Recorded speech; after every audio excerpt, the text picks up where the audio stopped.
उन भक्तों को हम लोग अवगत कराना चाहते हैं जिन्हें मालूम नहीं है कि श्रील प्रभुपाद जी पहले से ही जब श्री श्री राधा रास बिहारी प्रांगण में अपने पाश्चात्य देश के शिष्यों को लाए थे यहाँ पर, वो बड़े ही वैभव में अपने देश में थे, मगर जब प्रभुपाद जी के साथ आए तो उन्होंने बहुत सा तपस्या इस प्रांगण में किया और बहुत से जदोजहद भी की उस भूखंड को प्राप्त करने के लिए। उस समय में श्रील प्रभुपाद जी के साथ जो अनन्य शिष्य थे जो आए थे, उनमें से बहुत से भक्त लोग यहाँ पर, बहुत से शिष्य यहाँ पर आए हैं जो आपके सामने अपना आप सब लोगों को आशीर्वाद देंगे, क्योंकि उस वक्त श्रील प्रभुपाद जी के साथ में वो थे।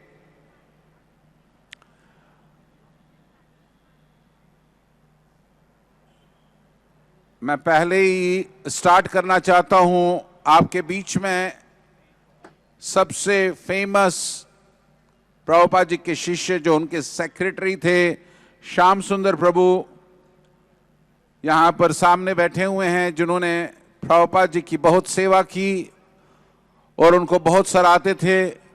और यहाँ तक कि उन्होंने एक पुस्तक भी लिखी है, चेजिंग द राइनोस, जिसका विमोचन कल संध्या के समय में होगा। मैं उनसे निवेदन करना चाहता हूं कि वो पहले ही स्टार्ट करें। He will start speaking. Everybody will be speaking 5 minutes each, so that we can have blessings from all of them and their association with Srila Prabhupada at Hare Krishna Land, Juhu, Mumbai. Behind this wonderful palatial temple, beside Srila Prabhupada giving a promise that he will create a wonderful palace for their lordship Shri Shri Radha Rasa Bihari Ji, behind that there is a great struggle and lot of hard work by these wonderful devotees who were very young at the time, but still they are still young to carry out the legacy of Srila Prabhupada. And we are very privileged, this festival, that they have consented, they have been invited, they have come to bless us, all of us, and so that we can get more and more inspiration. How do we lead up front the wonderful mission of Srila Prabhupada? Now I would like to request His Grace Shyam Sundar Prabhu to speak. Let me spit out my gum.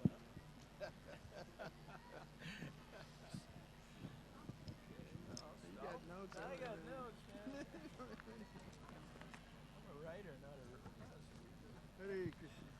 a... Hare Krishna. Hare Krishna. I guess I break the ice tonight, huh? Well, my name is Shama Sundar Das, and volume 1 of my book... Light, please, on the stage.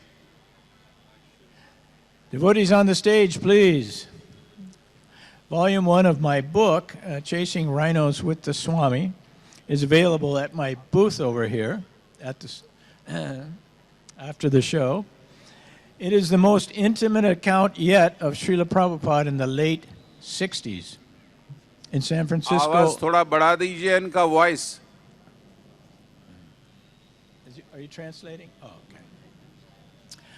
But I was very much blown away today to see and browse through Lokanath Swami's Maharaja's book. Bombay is my office.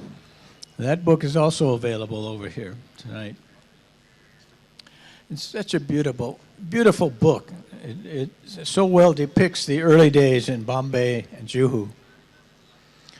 And volume 2 of my book, the second volume of Chasing Rhinos with the Swami, also treats the similar period of time in India, from October 1970, when we landed in Bombay with Srila Prabhupada, and up to April 1972, a year and a half later, when Srila Prabhupada left India for Australia. Having established his immutable presence here with 3 huge temple projects in Vrindavan, Mayapur, and Juhu. So I have also written about those events surrounding those early days at Juhu, but you'll have to wait to read them later this year after I've gone to press with Volume 2. But I thought tonight it might be fitting and fun to read you my story of the foundation stone laying ceremony at Juhu in March 1972. Here come the Maharajas. Oh. Come on, you guys. Can you still get up the stairs?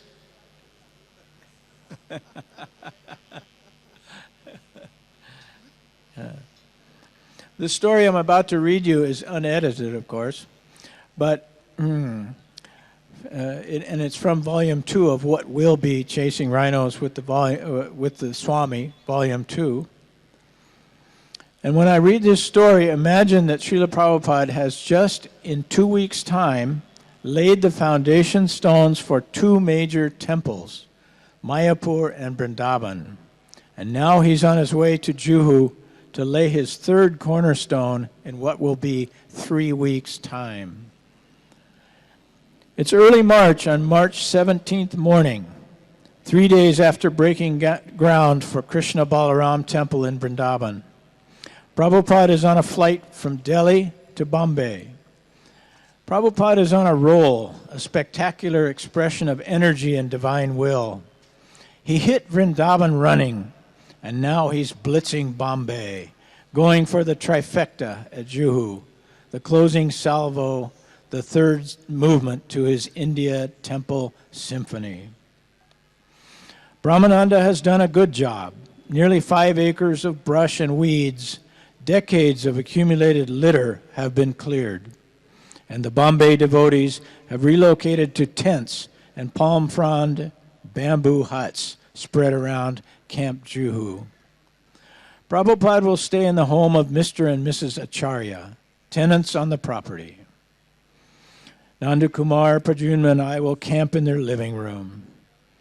A blue and white pandal has been erected near the main gate, and signs and banners on streets in the Juhu area declare Bhagavad Dharma Discourses, a Hare Krishna festival by His Divine Grace A.C. Bhaktivedanta Swami Prabhupada, March 18th to 27th, 1972.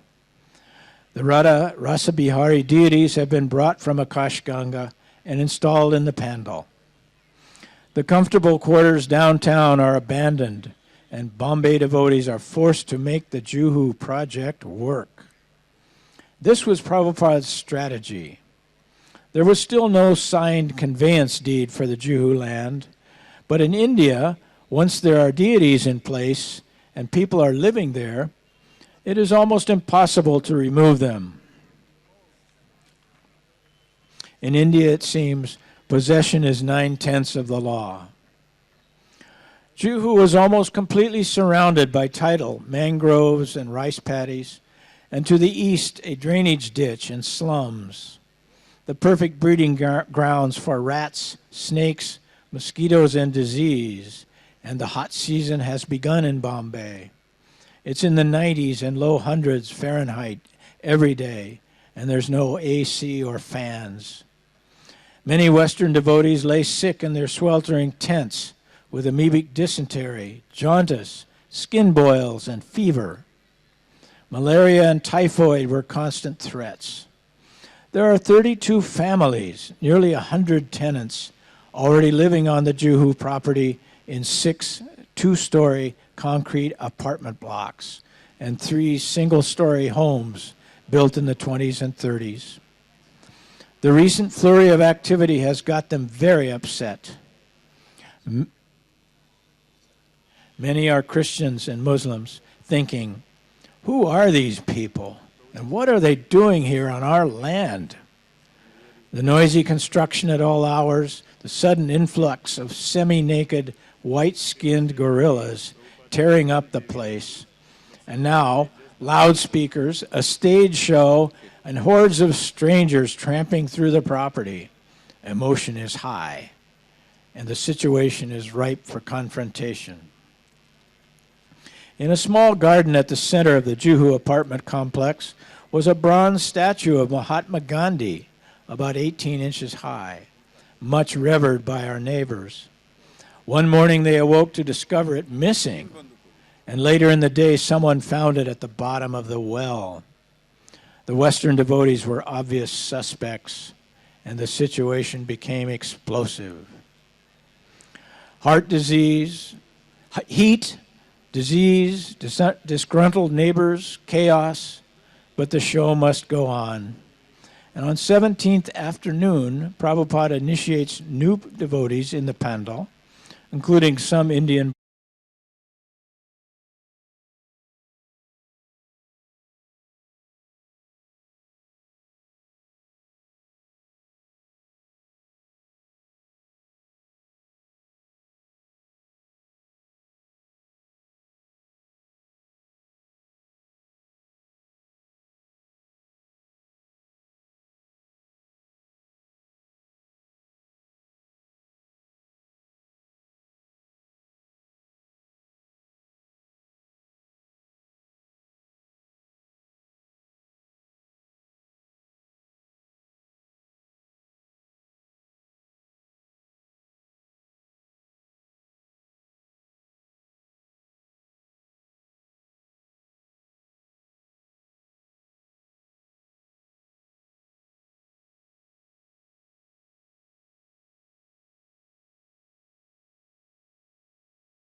envious opponents and godbrothers, caste Goswamis, a central government under martial law with strict rationing of construction materials, our shaky legal standing, and all this with a small handful of worn-out devotees. The lands we've acquired are so old, with so many contending proprietors, and so big and in such vital locations. To even think about owning these pieces of land was almost impossible. We are recent arrivals with very little organization or social standing. And yet, despite all of these obstacles, Prabhupada's unrelenting desire to please Krishna somehow prevailed. He did it. And seeing all this from the inside, writing the letters, making the phone calls, late night strategy sessions, I was in total awe. This was Superman beyond anything yet, and Prabhupada is just getting started. So this is a story that is not in my volume 1, but Chasing Rhinos. This will be in volume 2. But if you like this writing style, this most detailed and intimate poetic descriptions of Srila Prabhupada's adventures yet, I think you'll enjoy volume 1 of Chasing Rhinos, and that's on sale now right over here in my booth. Thank you very much. All glories to Srila Prabhupada. Thank you. Shyam सुंदर प्रभु की थोड़ा सा हाथ भी अच्छी तरीके से बजाएंगे तो लगता है कि प्रसाद। उन्होंने अपने वक्तव्य में उस स्ट्रगल की बात की जो पहले जब विदेशी भारत में आए उस वक्त कैसी स्थिति थी। हरे कृष्ण मंदिर में चूहे काटते थे, बीमारी होती थी, उनका एक्सपीरियंस इतना अच्छा नहीं था, मगर फिर भी प्रभुपाद जी के साथ आए थे। इतनी अथक प्रयास, क्योंकि गुरु ने आदेश दिया था इसलिए आए थे, और जो वो कहते थे वो कर रहे थे। ये एक शिष्य का कर्तव्य रहता है। इसी स्मृति का पुस्तक श्याम सुंदर जी ने लिखा है, जिसका टाइटल है चेजिंग द राइनोज। मतलब समझते हैं ना आप, राइनो को समझते हैं ना, मतलब क्या है चेजिंग राइनोज, कैसे वो पीछे दौड़ रहे थे। चेजिंग राइनोज तो बहुत सी अथक प्रयास में श्याम सुंदर पहले ऐसे शिष्य हैं जो प्रभुपाद जी के साथ में जुड़े थे, और उन्हें अब सब कुछ वो निबंधित कर दिया है आप सब के लिए, था कि आप उसको पढ़ें और आनंद उठाएं। और इस अथाह सागर के साथ में बहुत स्ट्रगल जुड़ी हुई है। मैं ज़्यादा समय नहीं लूँगा। अब निवेदन करना चाहता हूँ हरिशौरी प्रभु को। वो बहुत ही कर्मठ प्रभुपाद जी के शिष्य रहे हैं, कई समय सेक्रेटरी भी रहे हैं, और उन्होंने भी अपने जीवन में 4 पुस्तकों का एक सीरीज लिखा है और बहुत अथक प्रयास प्रभुपाद जी के साथ किया है। I would like to request Hariswari Prabhu to speak short so that we can cover this evening all the disciples here on the stage and all the Matajis, Vaishnavis, so that we have a time till 9 o'clock, and after 9 o'clock there's going to be a drama presented by ISKCON Kharghar devotees. So from 9 to 10 there'll be a drama. So now I would like to request Hariswari Prabhu to address you. Hare Krishna. Srila Prabhupada ki jai. So I won't say very much. There's a lot of speakers. I just want to say what a pleasure it is to be here in Mumbai, especially this event, the 40th anniversary. I was told that they wanted to make this anniversary festival a big one, because if we run a 50th anniversary, there might not be very many of us left.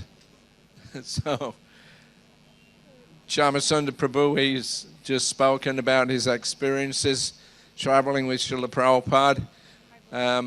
Just as a little bit of information on my background, I joined ISKCON in Sydney in 1972.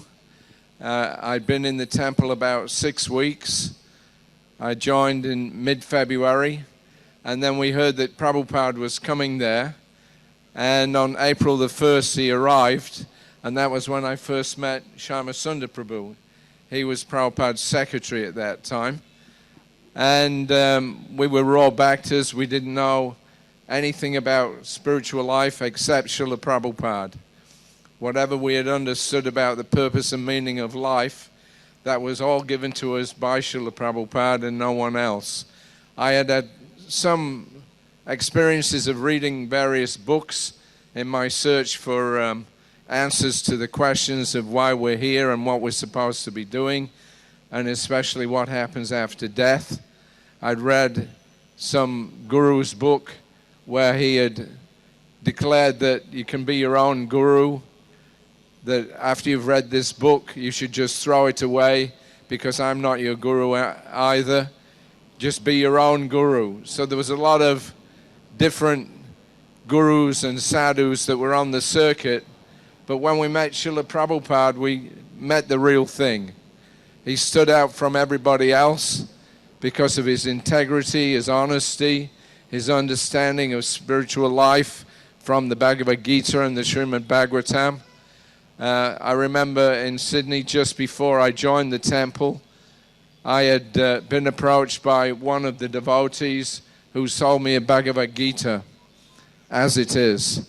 And when I read just the introduction, it was so fantastic, I was convinced on the spot. Prabhupada not only answered all the questions that I had, but he went so much further than what I could at that time possibly even imagine. So that was the kind of impact that Srila Prabhupada had. The book that Shyama Sundar Prabhu has written, Chasing Rhinos with the Swami, you'll see there that Prabhupada had this tremendous potency, that when you met him, you were immediately moved, your heart was opened, and he just captured us. These young men and women at that time, now we're old, but in those days, we were all very young. When we met Srila Prabhupada, we met someone that unlike anything we'd ever experienced before.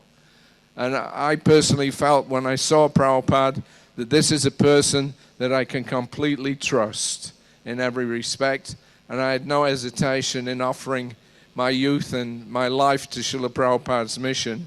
And I have to say that that was the best thing that ever happened to me. It still continues to be the best thing that we can do. Prabhupada was just an amazing personality. And what we're seeing now with the spread of ISKCON is just the beginning. Prabhupada said one time, he said, my disease is that I cannot think small. He was always thinking big things, how to conquer the world, not just in India, not just in America, but he was thinking of Russia, he was thinking of China. In those days, there was no question of freedom in such places like the Soviet Union, but Prabhupada had plans to go there and somehow or another inject the Krishna consciousness philosophy and culture into these atheistic societies. There's a saying that he used to use, in like a needle and out like a plow. Shyama Sundar also was with Prabhupada when he went to Moscow in 1971. And just in a 5-day or 6-day visit there, he captured one boy's attention, Anatoly. In 3 days, he initiated him. He taught him the Bhagavad Gita as it is, the philosophy, taught him how to be a vegetarian, and then he was just left there on his own. Prabhupada had to return to India. And that one boy then spread Krishna consciousness throughout Russia. And now Russia is one of our biggest receptive countries for the Krishna consciousness movement. So just one small visit, but tremendous power within that, like a seed of a banyan tree. It looks very small with a seed, but when you plant it in the ground and you begin to nurture it, it becomes this gigantic, massive, ever-spreading complexity of trees. So ISKCON is like that. We're in the early stages, actually, still, although we're here now in the 40th anniversary, but ISKCON will go on for thousands of years. That was Prabhupada's prediction. I was fortunate to travel with him one time from the Kumbh Mela at Allahabad in 1977. We traveled by overnight train to Calcutta, and Prabhupada stayed up all night talking with his visiting secretary, Rameshwara Prabhu. And he made a telling comment. He said that in future, historians will mark this period when the Krishna consciousness movement saved the world. So we're very fortunate that we can participate with all these wonderful personalities, the devotees and Srila Prabhupada especially. We've had that privilege to associate with the most exalted souls on the planet. And Prabhupada was keen and very intent on spreading that association as much as possible all over the world. I used to think that the Krishna consciousness movement was especially started for the people of the West. They had no real spiritual understanding whatsoever, and Prabhupada, of course, traveled there to give Krishna consciousness to people that had never heard about real spiritual life. But in reflection now, I often think that at the same time when Prabhupada was spreading Krishna consciousness in the Western countries, he particularly was spreading it, or began to spread it, here in India. Because India is the motherlode, I suppose you could say, of spiritual life. If India becomes materialistic, if it loses its culture, then spiritual culture all around the world will be lost. So when Prabhupada started his preaching here in India in earnest, through the ISKCON mechanism or the ISKCON society, he came here in the end of 1970 and began a very rigorous program of having pandals and traveling like anything all over the country to revive Krishna consciousness in the Indian public.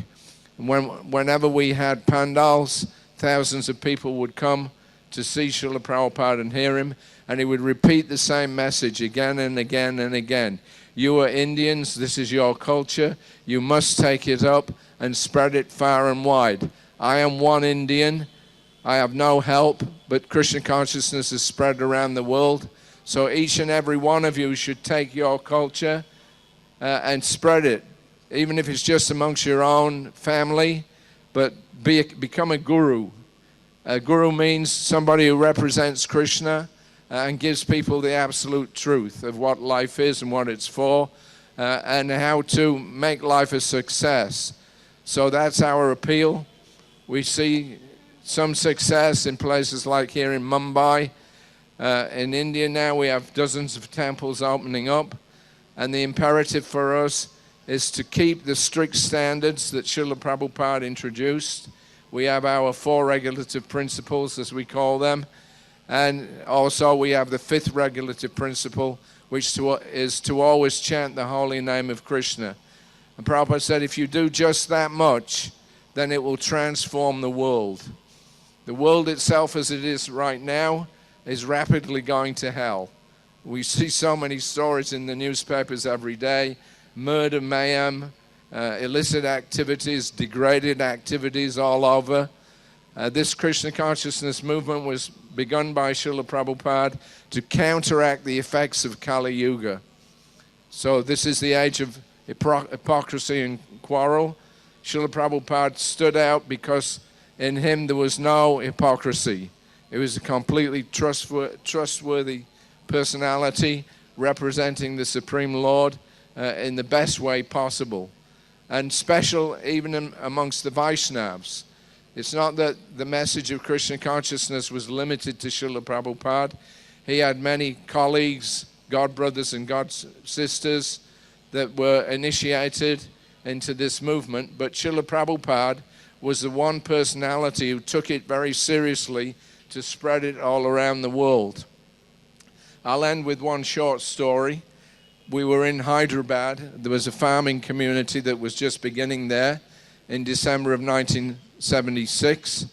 Mahamsa, is he here? Mahamsa Prabhu was in charge at that time. So Prabhupada was staying in this small cottage on this land. And somebody came for darshan in the evening and gave him a small framed picture of the deities. So at the back of the room, there was a steel almirah. Prabhupada gave me the picture frame and told me, put it up on the top of the almirah. So the almirah was against the back wall, and the roof was a corrugated tin roof. It sloped down from front to back. So there was just a small gap between the almirah and the roof. So I took the picture, and I tried to put it on top of the almirah, and I struggled with it for a minute or two, and I just couldn't make it fit. So Prabhupada was watching.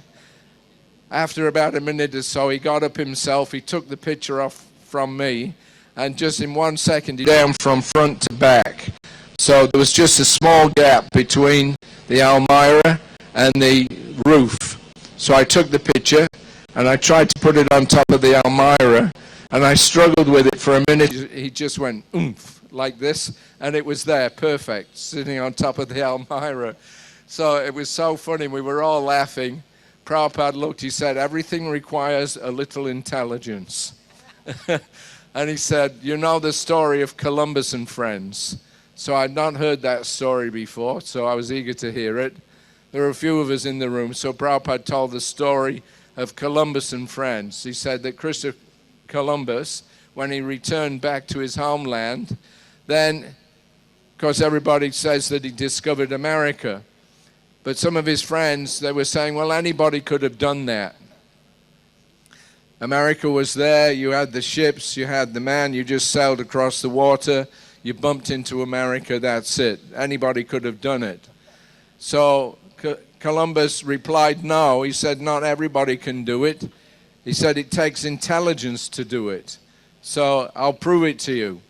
So he took one egg, and he said, now any of you, you make this egg stand up on its own, on the table, on its end.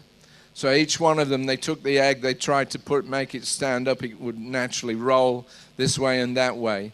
Then at the end, Columbus said, now I'll show you how to do it.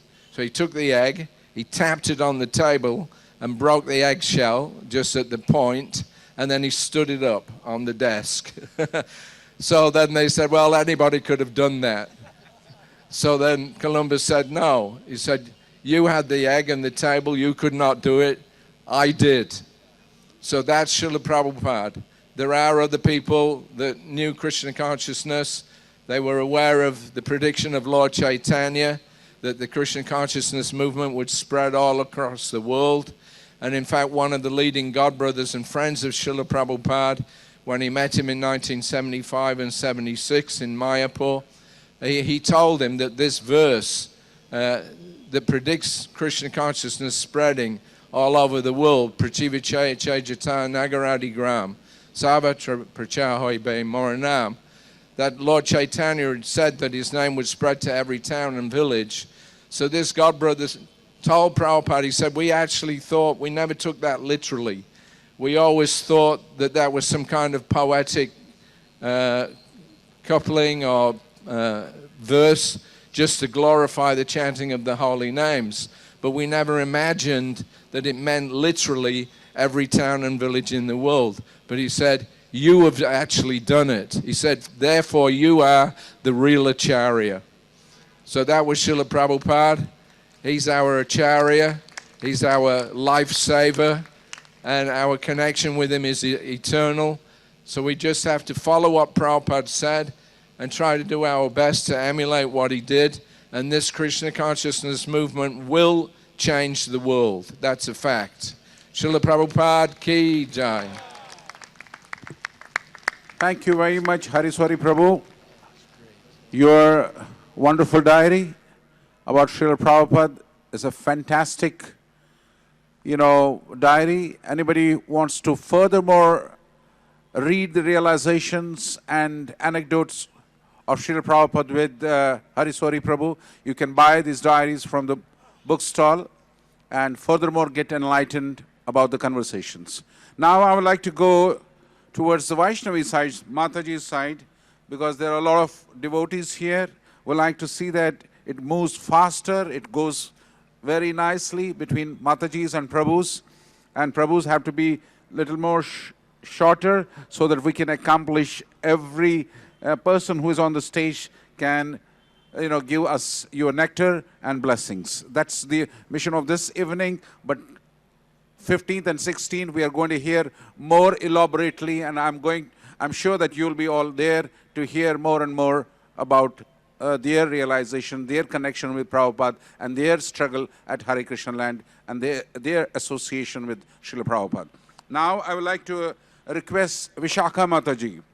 She's a very nice writer, and she has produced a wonderful film along with her husband, and I respect her as a real mother. She has been a very, very nice devotee all her life, along with Yadubara Prabhu, and who has made this wonderful film which you have seen.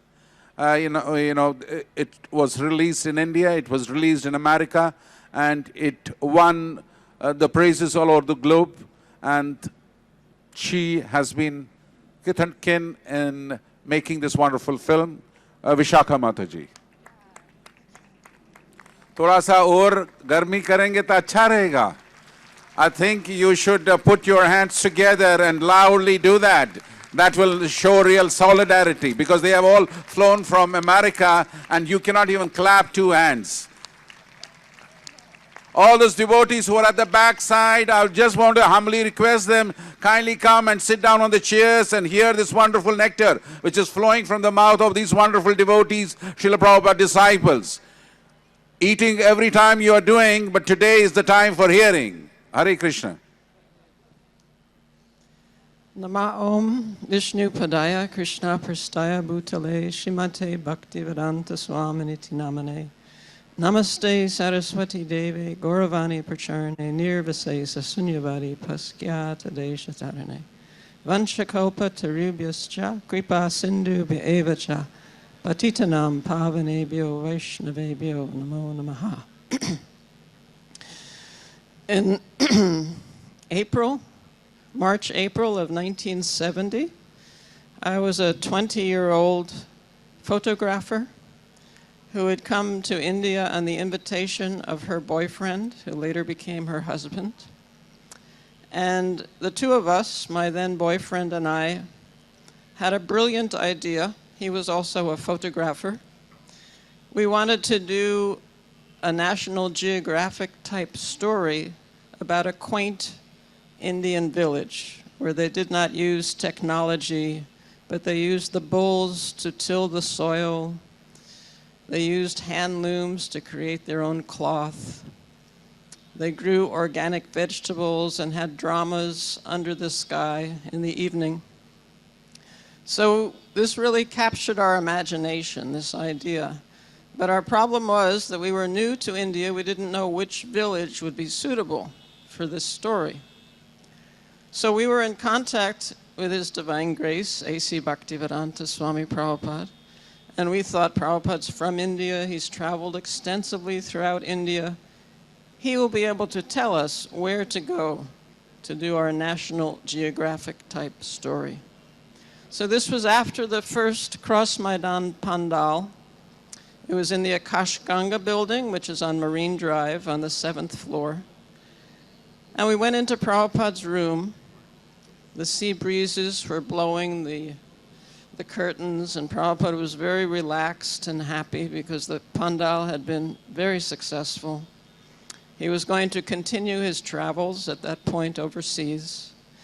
So we expressed our idea to him. And he looked at us. It was a mixture of gravity and amusement. And he said, "You do not speak the language. Wherever you go, they will simply steal your cameras and cheat you." And then he paused. And we were like balloons that a pin had been inserted into. We were very deflated at that moment. And then he looked at us again and he said, "Best that you go to Vrindavan and you do your story in Vrindavan." So we didn't immediately go to Vrindavan. First we went to Nepal because it was extremely hot at that time of year. And then after we went trekking in Nepal for a month, we did go to Vrindavan. And in Vrindavan, we had a transformation, especially myself. I had come as an atheist, and in Vrindavan, I became a theist. So that was Prabhupada's first instruction to us. Hare Krishna. And it could not have been a more perfect instruction. And after some time, we both became initiated by His divine grace, and then we served in Juhu for 2.5 years. So there were many adventures in Juhu. The Juhu beach is like a holy tirtha because Prabhupada went walking on that beach every morning, week after week after week. And he had so much energy and concern for the land, for the deities, for the devotees there. It is truly a remarkable story. So thank you very much. All glories to His divine grace. A.C. Bhaktivedanta Swami. बहुत बहुत धन्यवाद मालती माता जी, विशाखा माता जी। आपने अपने वक्तव्य को short रखा, मगर उसमें बहुत ही अच्छी गरिमा थी। जिसने भी बड़े ध्यान से सुना होगा वो समझ गए होंगे कि इस व्यक्तित्व के पीछे कितनी साधना और कितना समर्पण है। वो बड़े ही सूक्ष्म इंद्रियों से समझा जा सकता है। Now I'd like to request Sarvamangala Mataji to speak.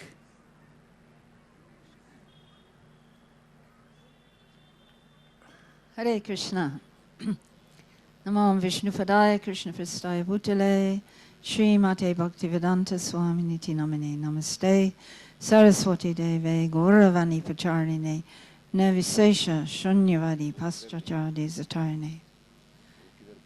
Just reflecting on the prayers glorifying Srila Prabhupada, that he was following Lord Chaitanya's mission to eradicate impersonalism. And I think what brought us all together was Prabhupada's intensely personal compassion upon everybody he met, on the whole world, introducing this Krishna consciousness movement. So he made a comment that if you have a bunch of bamboo sticks together, they will be stronger than if it's just one stick on its own, another stick on its own. So he engaged us in a very personal way and brought out our latent desire to serve the Lord. And by serving together, we became a team. And when you serve, when you engage in devotional service with another devotee, you really get to know something about their heart and their desire to surrender and their life. And over the years, most of us here have served with each other. And that makes a very strong bond. Like we were like Prabhupada's children. So in a family, all kinds of things happen, but at the end of the day, they belong to each other. And Prabhupada built this society, like it was described, he built a house in which the whole world could live. So we're the family that have lived together in that house. And it had to be built on love and trust, Srila Prabhupada said. And the idea, how can you just have a love and trust? Well, the idea was that if Krishna is the center, then there will be love and trust when you serve with other people. So we've known each other for a long time, and those sentiments run deep. There's an innate belief in each other's desire. And that whole principle is meant to be shared with everyone that we meet. When Prabhupada was here, he had to build a temple, and the devotees, they had to go out and raise large sums of money. But the basic thing that Prabhupada gave us was to share with other people the love and devotion that Prabhupada bestowed upon us like a magical spell, really, just by his association. So when we met people in Bombay to raise funds for the temple, that was also a relationship where there was a lot of affection, because because they knew Prabhupada was such an elevated personality, they naturally felt some affection towards us for being committed to him and dedicated to his mission. And we naturally felt affection for them for engaging and giving their best to try and help. So in a way, this temple's been built with East and West cooperation and affection and trust. And I think that will go on into the future because there's so many wonderful new devotees coming. And all over the world, there's a very, very big congregation. So all glories to Srila Prabhupada, and all glories to his wonderful legacy, and for bringing us all together in service. Hare Krishna. Thank you very much, Sarva Mangala Mataji. You have been always visiting Hare Krishna land, inspiring your wonderful devotees of Hare Krishna land. We really thank you very much for coming again and again and inspiring us with your wonderful vocabulary and dedication to Srila Prabhupada. Now I would like to request Anuttam Prabhu, who is the world media person here, and we are privileged to have him on the stage. He has been a mentor to so many devotees. He has been giving so many classes. He has been giving so many seminars. And we are really, really very happy that he is with us today on this very gorgeous and wonderful occasion when we are celebrating 40th anniversary of Shri Shri Radha Rasa Bihari Temple. Anuttam Prabhu. Thank you. Hare Krishna. Srila Prabhupada ki jai. Jagannath Swami ki jai. ISKCON Mumbai Projects ki jai. I'd just like to reflect a little bit. We're very fortunate to sit up here in front of you, so many disciples of Prabhupada, Vaishnavis and Vaishnavas that have done our small part to try to help spread Lord Chaitanya's movement around the world. And as Hari Sori Prabhu mentioned, maybe 10, 20 years from now, we won't be here, physically, most of us. So in one sense, you're looking at the past and some achievements of Prabhupada's movement. But Prabhupada's movement can't end in the past. It can't end now. It can't end in the next 10 years. And it depends upon all of you in the audience to hear the stories that are being told here. And in your own hearts and your own lives, please pick up the same mood that's being demonstrated by so many wonderful sadhus here on the stage that did so much to spread Lord Chaitanya's movement. And in order to be empowered ourselves, it's important for us to understand what's the real essence of Prabhupada's movement. And he stated that in his 7 purposes for the Hare Krishna Society when he incorporated in 1966 in New York. He said our first purpose is to propagate spiritual knowledge to society at large, and thus help bring about balance in the misdirection of values in the modern world, and help create real peace and unity.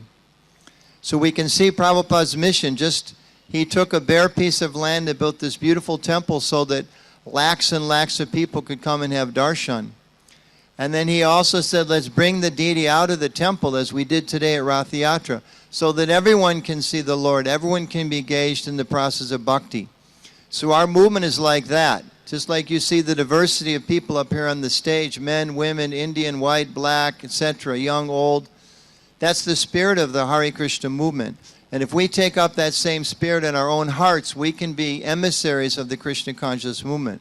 Hare Krishna tradition, bhakti, it's not meant, as was mentioned, it's not meant just for Indians. It's not just for Americans. It's not just for Hindus. It's not just for Christians or Jains or Buddhists. It's for the soul. And the soul is there despite whatever our body is. And this is a message we have to carry forward. The whole world is so caught up in sectarianism. Religious conflict, national conflict, gender conflict, racial conflict, all because they're forgetting the nature of the soul. But by teaching the people the process of bhakti, we can teach them how to overcome that imbalance in values and understand who we really are. In this way, Prabhupada's movement, Lord Chaitanya's movement, is meant, as Hari Sori nicely described, to really change the whole culture of the world. So I humbly request all of you that please don't look upon us and think, oh, they did so much. But you should think, oh, how I can do more. Prabhupada challenged us like that. How can I do more? It's up to you. The future's in your hands. Please spread Prabhupada's movement all over the world. Srila Prabhupada Ki Jai. Thank you very much, Anuttama Prabhu.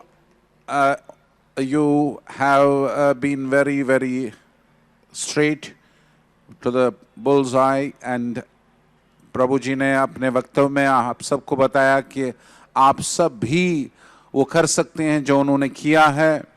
अगर इस movement को आगे बढ़ाना है, हम सब लोगों को भी इसका दायित्व लेना पड़ेगा. और दायित्व तभी ले सकते हैं जब आप अपने निजी छोटे छोटे स्तरों से ऊपर उठ के आत्मा स्तर पर पहुंचेंगे. वहां पर सब लोगों को आप देखेंगे कि सभी भगवान के अंश हैं. So now I would like to request Mother Mukunda Priya Dasi. She's on the stage. And Mukunda Priya Dasi.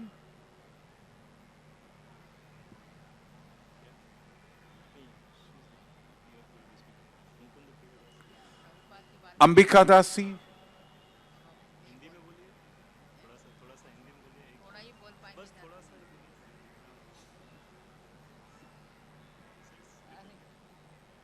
If she is not ready, let. अरे ऐसे हमने प्रभुपाद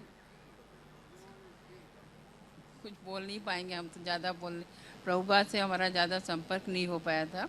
प्रभुपाद बहुत हमने अच्छा हमने पहली बार प्रभुपाद से इलाहाबाद में कुंभ मेला में मुलाकात की. प्रभुपाद से ही हम बहुत इम्प्रेस हो गए थे. प्रभुपाद ने भक्तों को देखा, जब अंग्रेज भक्त लोगों को शिष्य बनाया है, वो माला पहने हैं, तिलक लगाए हैं, फिर मेरे मन में आया कि हमको भी दीक्षा ही लेनी है तो प्रभुपाद से लेनी है. प्रभुपाद ने ही हमको फिर इसको दिया. माता जी थोड़ा सा माइक्रोफोन को अपने मुख के पास में रखें और थोड़ा सा लाउडली बोलें. सब प्रभुपाद को ही कृपा थी जो हमने किया. और उसके बाद प्रभुपाद की कृपा से ही हम आगे बढ़ते जा रहे हैं. धीरे धीरे उनकी सेवा भी करते जा रहे हैं. प्रभुपाद की बहुत सेवा लाभ. अपने घर में हमने मूर्ति रखी है प्रभुपाद की, उनकी ही सेवा करते हैं. और बस और सब लोगों की यही कृपा है हमारे ऊपर, प्रभुपाद के और भगवान की.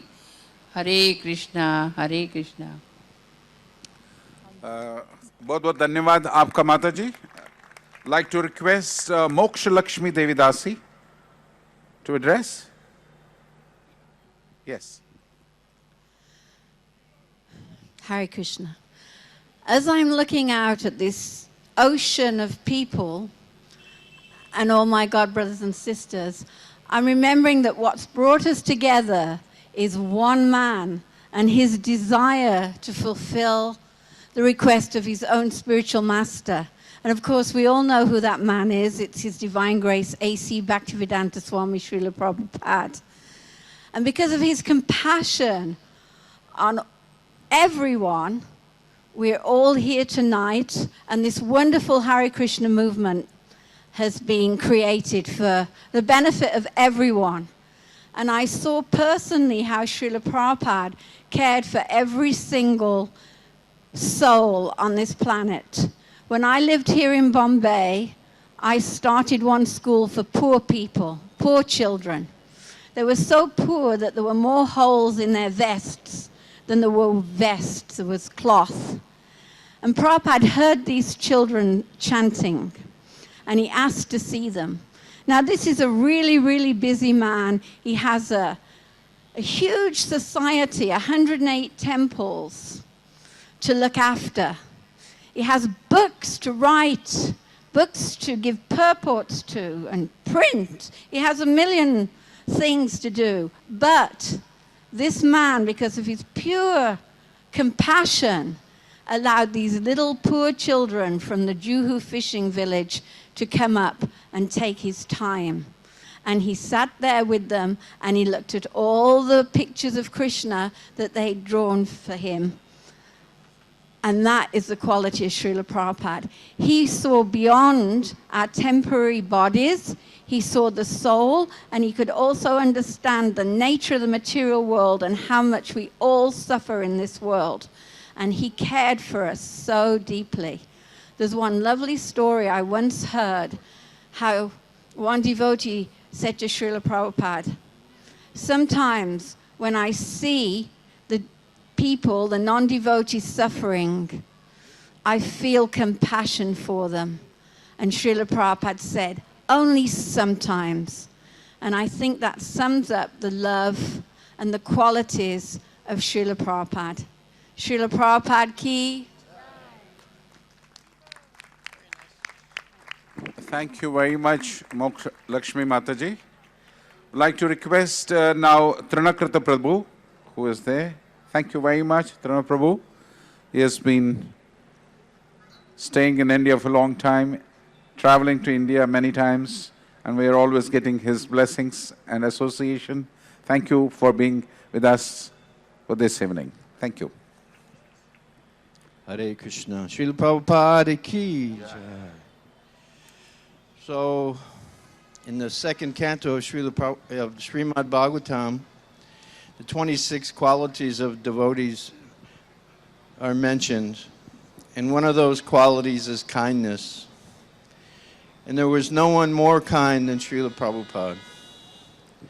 His kindness started actually in Delhi when Prabhupada would write Back to Godhead magazine. He would edit Back to Godhead magazine, print Back to Godhead magazine, and go on the streets of Delhi in severe heat and distribute Back to Godhead magazine. So actually Srila Prabhupada was the first book distributor in ISKCON. And his kindness was also stepping his foot on the Jaladuta and sailing across the rough Atlantic and coming to America and stepping his lotus foot on the soil of America. And at that time there was great changes going on in America. The Vietnam War, people were taken to the streets and protest, and people were searching. And Krishna sent Prabhupada perfectly in the midst of all of this chaos at that time, simply with a trunk of books. And it's because of book distribution, really, that we're all here together, which was actually Srila Prabhupada's mission, his instruction from Bhaktisiddhanta Saraswati, to print books and distribute books profusely in the English-speaking language, which Prabhupada did single-handedly. And I was very fortunate. I joined the movement in 1973, and I came to the Chicago temple, and I had long hair, long black wavy hair down to my waist. And devotees asked me, they said, we're going on Sankirtan tonight. Would you like to go on Sankirtan? And I said, what's Sankirtan? And they said, well, we're going to go out and distribute Srila Prabhupada's books, specifically Back to Godhead magazine. So I said, sure, I'll go. And they went to a concert, and I was on-the-spot training. I would just watch the devotees. The car would pull up, and they'd have them roll the window down, give them a stick of wonderful spiritual sky incense, and then give them a BTG and get a donation. So I watched that for a few minutes, and I tried it myself. And I was in total ecstasy distributing Prabhupada's books. I could feel in my heart that this was something very special. And by the end of the night, on my first night out, I had 50 Back to Godhead magazines sold. So after that, I was pretty much hooked on book distribution. And by Srila Prabhupada's mercy, I was able to work the airport in Chicago for like 8 years straight as a brahmachari and later as a householder, through 3 temple presidents, Sri Govinda, Uttama Shloka, and Shivaram Maharaj. Actually, Shivaram Maharaj was a great devotee, and he would actually come out on book distribution with us. So he was a wonderful president to have. So it's through book distribution that we're all here. And I request everybody, on behalf of our beloved spiritual master, Srila Prabhupada, to try to distribute some of his books as much as possible. A lot of you are probably work and you're busy, but you can always distribute 1 or 2 books a day to somebody and help save this miserable planet that's headed in just a terrible direction. Because it's only Krishna consciousness that will save the world.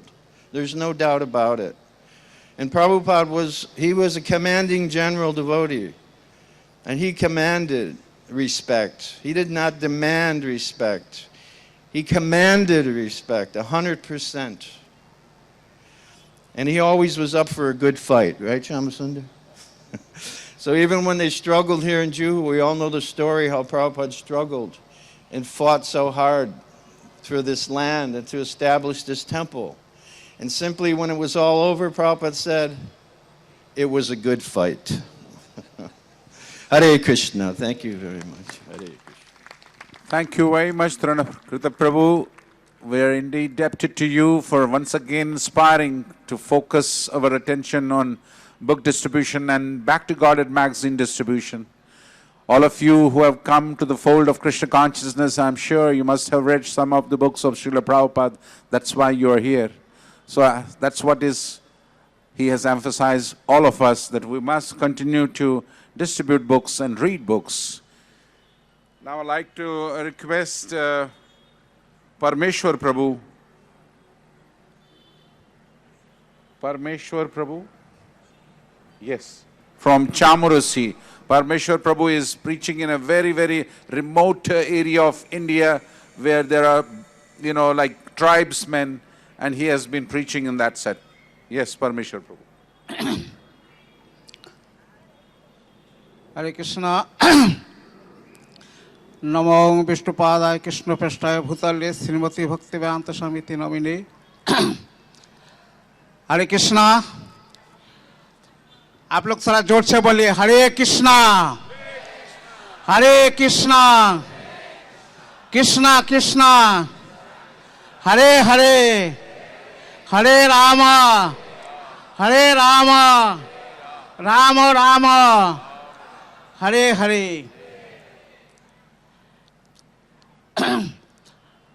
मैं हिंदी में बोलूँगा। मैंने 72 में वृंदावन में ISKCON में join किया, लेकिन join करने के बाद 74 में हमारा प्रभुपाद जी से दीक्षा हुई। दीक्षा होने के बाद ऐसा प्रभुपाद जी को साथ ज़्यादा मिलने का तो टाइम नहीं मिलता था, लेकिन मैं पुजारी का काम किया उधर, हेड कुक, हेड पुजारी, कोई सारी सेवा दिल्ली में और वृंदावन में किया। लेकिन मेरा ये कहना है कि प्रभुपाद जी ने 5 साल में ये रथ यात्रा चालू किया है और वही रथ यात्रा प्रभुपाद जी ने सारा विश्व पर अभी हर कोने कोने में ये रथ यात्रा चल रहा है। लेकिन रथ यात्रा का भाव यही है कि सब गोपी लोगों ने भगवान कृष्णा को वृंदावन में आपस लाया और वही प्रभुपाद जी ने कौन सा भाव में, गोपी भाव ने सबको सिखाया कि गोपी भाव आप लोग जो इधर आए हैं सब गोपियों का भाव लेके भगवान कृष्णा को वृंदावन में आपस लाया। तो ये प्रभुपाद जी का सबसे बड़ा महिमा है जो प्रभुपाद जी सारा विश्व में ये रथ यात्रा चालू किया है। मेरे और एक बात भी कहना है, आप लोग सब जानते होगा कि स्वामी विवेकानंद ने विदेशों में प्रचार करने के लिए गया, लेकिन उसने एक लेडीज को लेकर आया था, उसका नाम था सिस्टर निवेदिता। लेकिन प्रभुपाद जी ने देखिए अभी विदेशों से हजारों निवेदिता भारत में लेके आया, जो हरे कृष्णा महामंत्र को सारा जगत पर प्रचार कर रहा है, जो साक्षी आप लोग सामने देख रहा है। कितना निवेदिता यह बार तो पास से निवेदिता देख रहा है, लेकिन सारा विश्व का निवेदिता को लाके इंडिया में घर घर में हरे कृष्ण महामंत्र को प्रचार कर रहा है। ऐसा महान ऐसा व्यक्ति को कितना गुणगान करे, ये हमारे लिए बहुत ही कमी है। हाँ? और ये भी आवाज देखिए, जो चैतन्य महाप्रभु ने जो भविष्यवाणी की थी, ये पृथ्वी पिता से जस नगराधिक राम सर्वत्र प्रचार होइबे और मोर इनाम। प्रभुपाद जी ने ये हरे कृष्ण महामंत्र को सारा विश्व का कोने कोने में पहुंचाया है। ऐसा सदगुरु को करोड़ करोड़ नमस्कार करने से भी हमारे लिए कमी है। बोलिए श्रील प्रभुपाद की गौर प्रेमानंदे। हरि हरि। बहुत बहुत धन्यवाद परमेश्वर प्रभु, आप बहुत अथक प्रयास कर रहे हैं चामरसी में, और मुझे पूरा विश्वास है जो भी आप कर रहे हैं बहुत ही आनंद दे रहा होगा आपको। Now I would like to request Nartak Gopal Mataji. She's from Miami, Florida, and she was staying in India in Juhu for some time, and we had lots of association of this Mataji, and we are really thankful to her that she is gracing this festival. Nartak Gopal Mataji. Srila Prabhupada Ki Jai. I was so happy when I first heard that His Holiness Giriraj Swami had extensively written the history of ISKCON Juhu. It's such important, crucial history that we hold in our hearts. And I was even more elated today to see that His Holiness Lokanath Swami has elaborated upon the history by filling in a lot more details of the different aspects of the history of Juhu. When I came to Juhu a little later, because I had been distributing books in Miami for about 16 years, then I came in 1990 to Juhu and stayed for 5 years. And I had the good fortune to be able to extensively interview some of the people who were very important to ISKCON Juhu.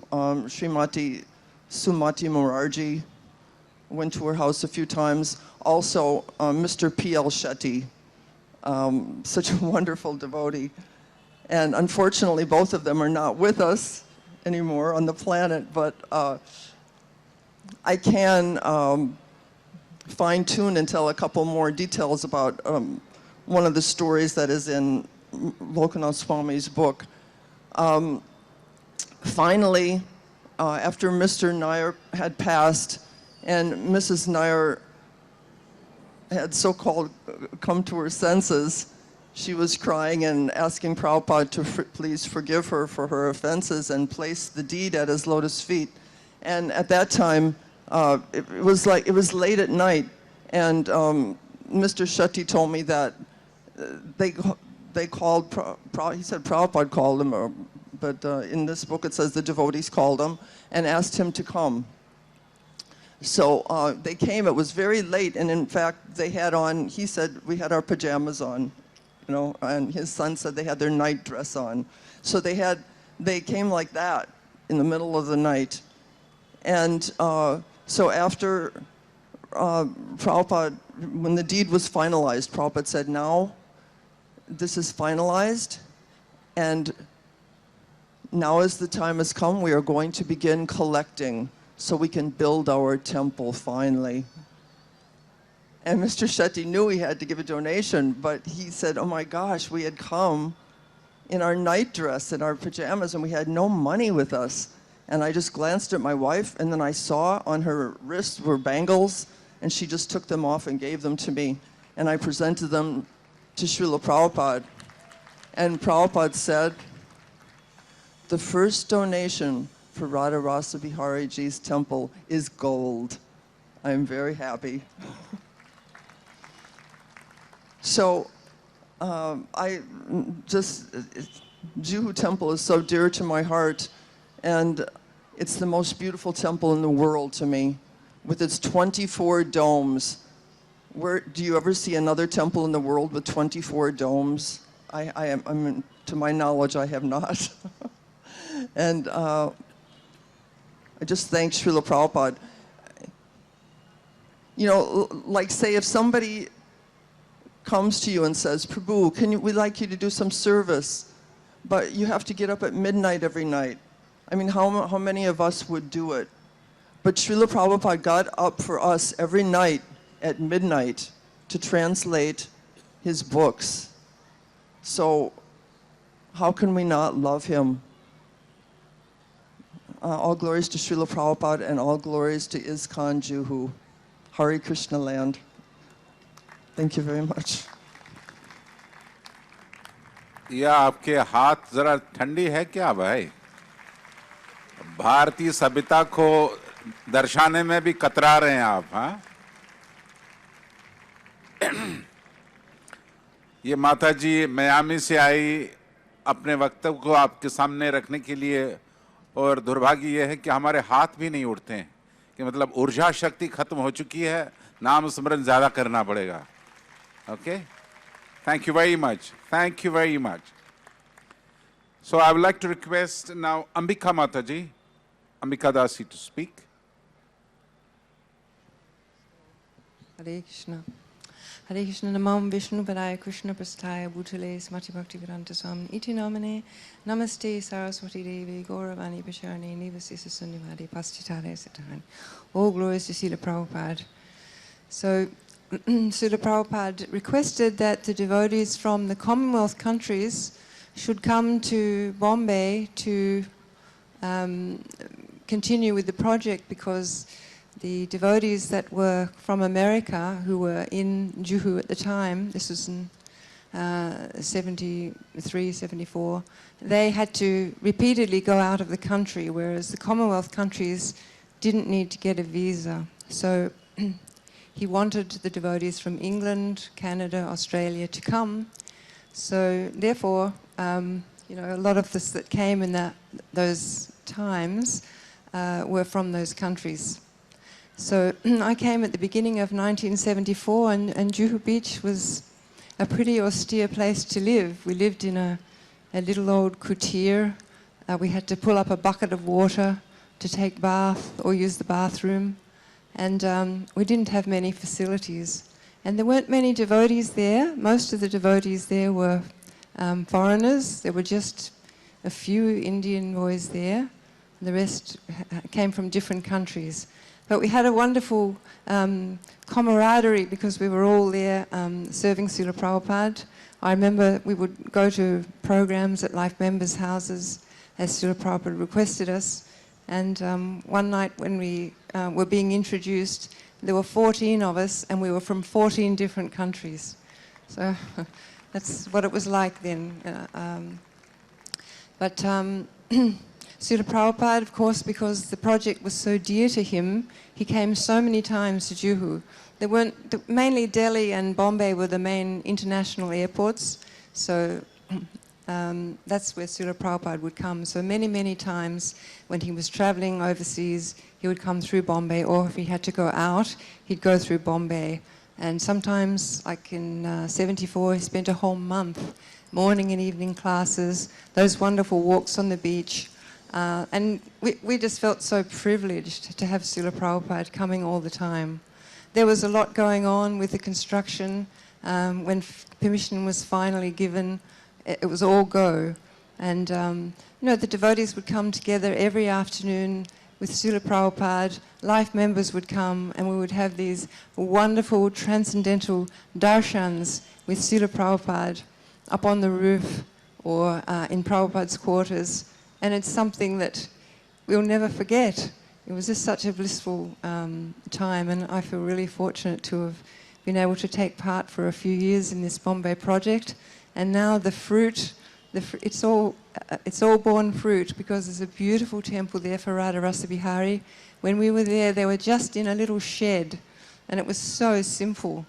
And now they're so opulently and gorgeously worshipped. So it was a great privilege. And I feel really blessed to have been able to take part. And all glories to Srila Prabhupada and all the Vaishnava devotees who helped in this project. Hare Krishna. Hare Krishna. Thank you very much, Ambika Mataji.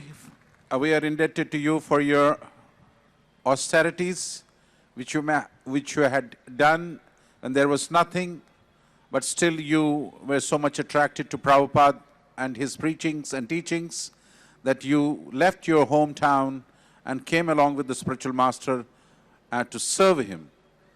So this is really a great thing for a disciple to do, and not knowing where the spiritual master is taking us.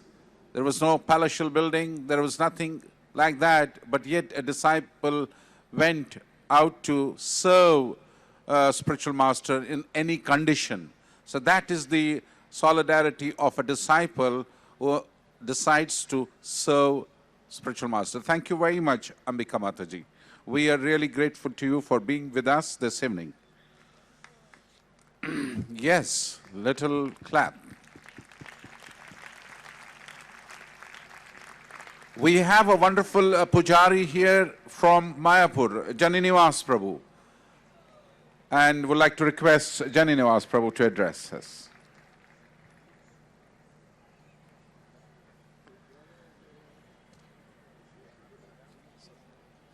Don't get confused, the two murtis, but one murti actually. Om Agyantimirandasya Jananjanan Shalakaya Chakshuran Manitanjina Tasmaya Shri Gravin Srila Prabhupada Ki Jai Radharasbihari Ju Ki Jai. So I was in Bombay actually in 1972 when things were happening here, but I didn't meet the devotees. I've been in India for about 1 year, just wandering all around. Came looking for self-realization. And I guess Krishna pushed me here, but somehow or another I missed the devotees and all the action that was going on. In 1972, the Cross Maidan, I think, was it? But anyway, I stayed here a few days and even come to Juhu. And then after that I went to Goa. And then from there I went to Jagannath Puri. And I had heard I had actually had a pamphlet, and it said, it was Rath Yatra festival. There's a pamphlet, so I didn't know what it was all about. So I went there, and I met the devotees there. There was a few devotees. They were doing Harinam Sankirtan right in front of the carts, Jagannath's cart, Balaram Subhadhra, Rath Yatra Ki Jai. So today he was reminding me of that. And I saw the devotees there doing Harinam Sankirtan. I'd seen the devotees a couple of times in London. They used to do the nightclub scene because they were famous. The Hare Krishna people were famous. Their record was playing. It was all over London. Everyone was chanting Hare Krishna. So they were in demand. They would come to these different clubs. But I never had an opportunity to speak to them. But anyway, here I was. I saw them in Jagannath Puri.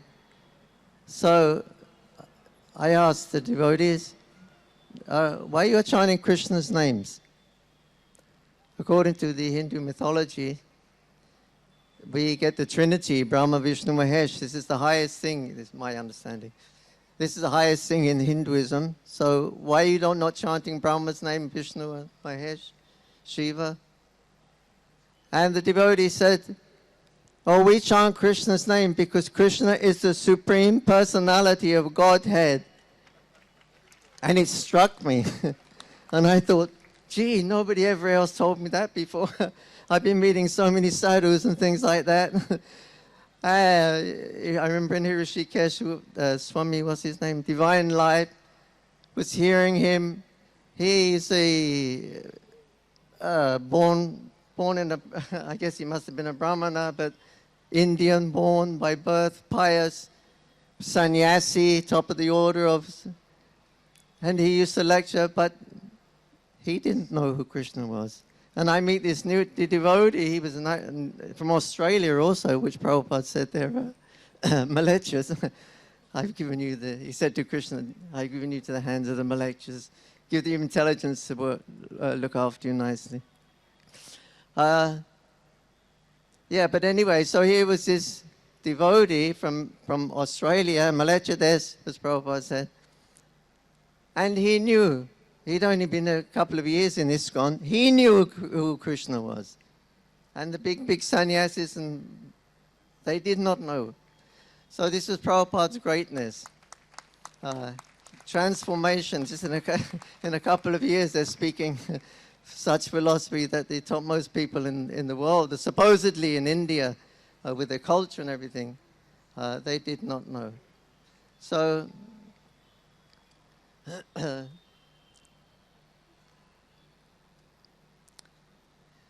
yeah, so anyway, they preached to me, and I already had a couple of Bhagavad Gitas, not Prabhupada's, but I couldn't understand. But they showed me Prabhupada's Gita, so I had so many questions.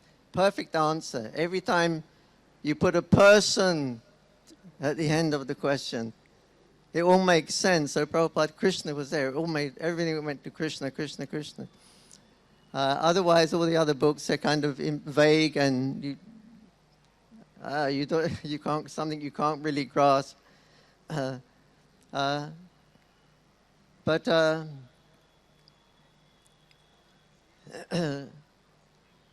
yeah, so this was Srila Prabhupada. I became so happy. I immediately accepted Krishna consciousness because every question I had was perfectly answered by Prabhupada. I became so happy. So this was Prabhupada. We were seekers. We were searching. We were looking for that. Where is that promised land? This is how I had mood at that time. We were expecting something. We wanted something great, but nobody knew. But then Prabhupada came. Here it is. This is what you're searching for. Here is that Krishna, the Supreme Personality of Godhead, and so beautiful. Here's Goloka. Here's the cows. Here's the friends. Everything was there. We've been dreaming about. Where is that promised land? And only Prabhupada came and gave us that promised land and the process to get there. Chanting Hare Krishna, Krishna Krishna, Hare Hare. Hare Ram, Ram Ram. Srila Prabhupada ki. Thank you. Thank you very much, Janyavas Prabhu. Would like to request now His Grace Yashomati Nandan Prabhu, who is from Ahmedabad. He is the temple president and he's a zonal secretary over there. And he has done great sacrifice in preaching the whole Gujarat. He has established many temples there, and he graduated as an engineer from America, from London, I think, and he has been preaching in Gujarat for so many years. He was in Bombay with Srila Prabhupada, but furthermore, on his order, he just went to Gujarat and established many, many centers there. Yashomati Nandan Prabhu. Hare Krishna. Namo Om Vishnu Padaya Krishna Prasthaya Bhutale Srimate Bhaktivedanta Swaminiti Namne Namaste Saraswati Devi Gauravani Pracharine Nirvishesha Shunyavadi Bhashyarade Satarine. Actually, there are two persons that cannot be glorified enough. Generally, Atistuti, praising too much, is prohibited. Just as criticizing is prohibited. But there are two people, Krishna and his devotees, pure devotee. You can never over-glorify them. Whatever glorifications you give falls short. So here you are sitting there and hearing the glories of Prabhupada, but still there is something missing in our heart. That is Prabhupada himself. When now after 40 years, I feel sometimes, so many times, that I had more shelter, more lively association than I have today. Prabhupada he rightly considered Bombay to be his office. He was very attached to this project. and he gave too much attention to his selling, buying and possessing, probably more than any other project in the world. So this is very special place.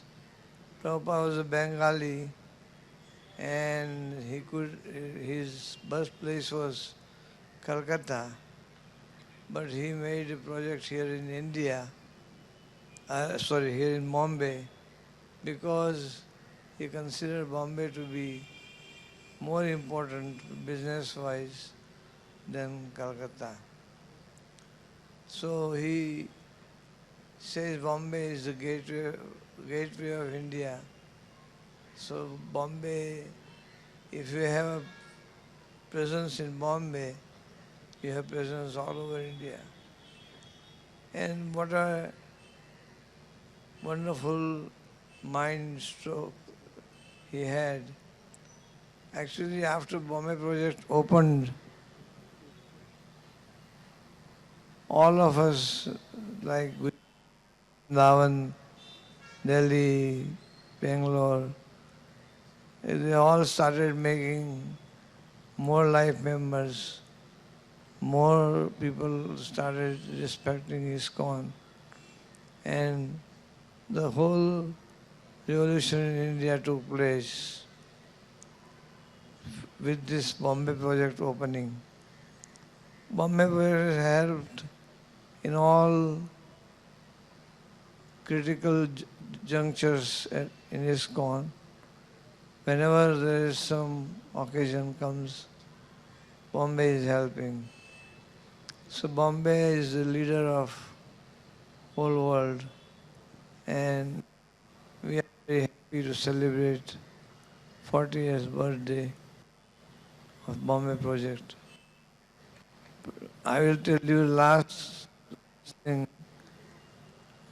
Last time I saw Prabhupada was in Bombay in October 1977. He had come back from London, and he was very angry that he was asked to live somewhere else. Prabhupada told him that I want to stay in the new building, and Surabhi Swami had to run a marathon to prepare a flat for Prabhupada. And Prabhupada was very happy to spend even a few days in his new project in Bombay, in the guest house. So those were the very sweet memories, because Prabhupada had told Tamal Krishna Maharaj, I don't want to see any doctors. Now it's over. Then we begged him, you see an Ayurvedic doctor. So Prabhupada said, he called Tamal Krishna Maharaj and he said, these devotees are requesting me for me to see the Ayurvedic doctor. All right, call him. And then he was talking very intimately. I had my second son, so I had asked the Prabhupada, give me the name of the boy. So Prabhupada said, he was talking about his old childhood, when his own people called him Nandu, Nandu Dulal, his maternal uncle called him. So he was talking about that, and then he gave that name to my son.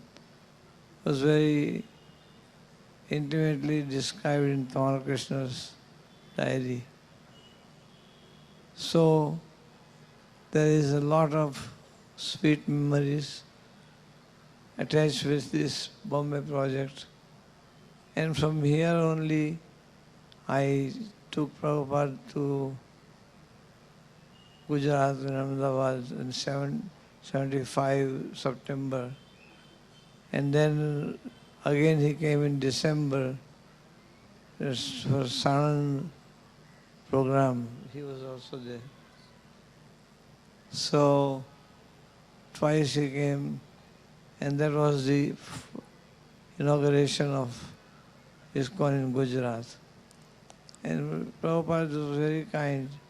He sent Pradyumna for the installation of Gaur-Nitai in Ahmedabad.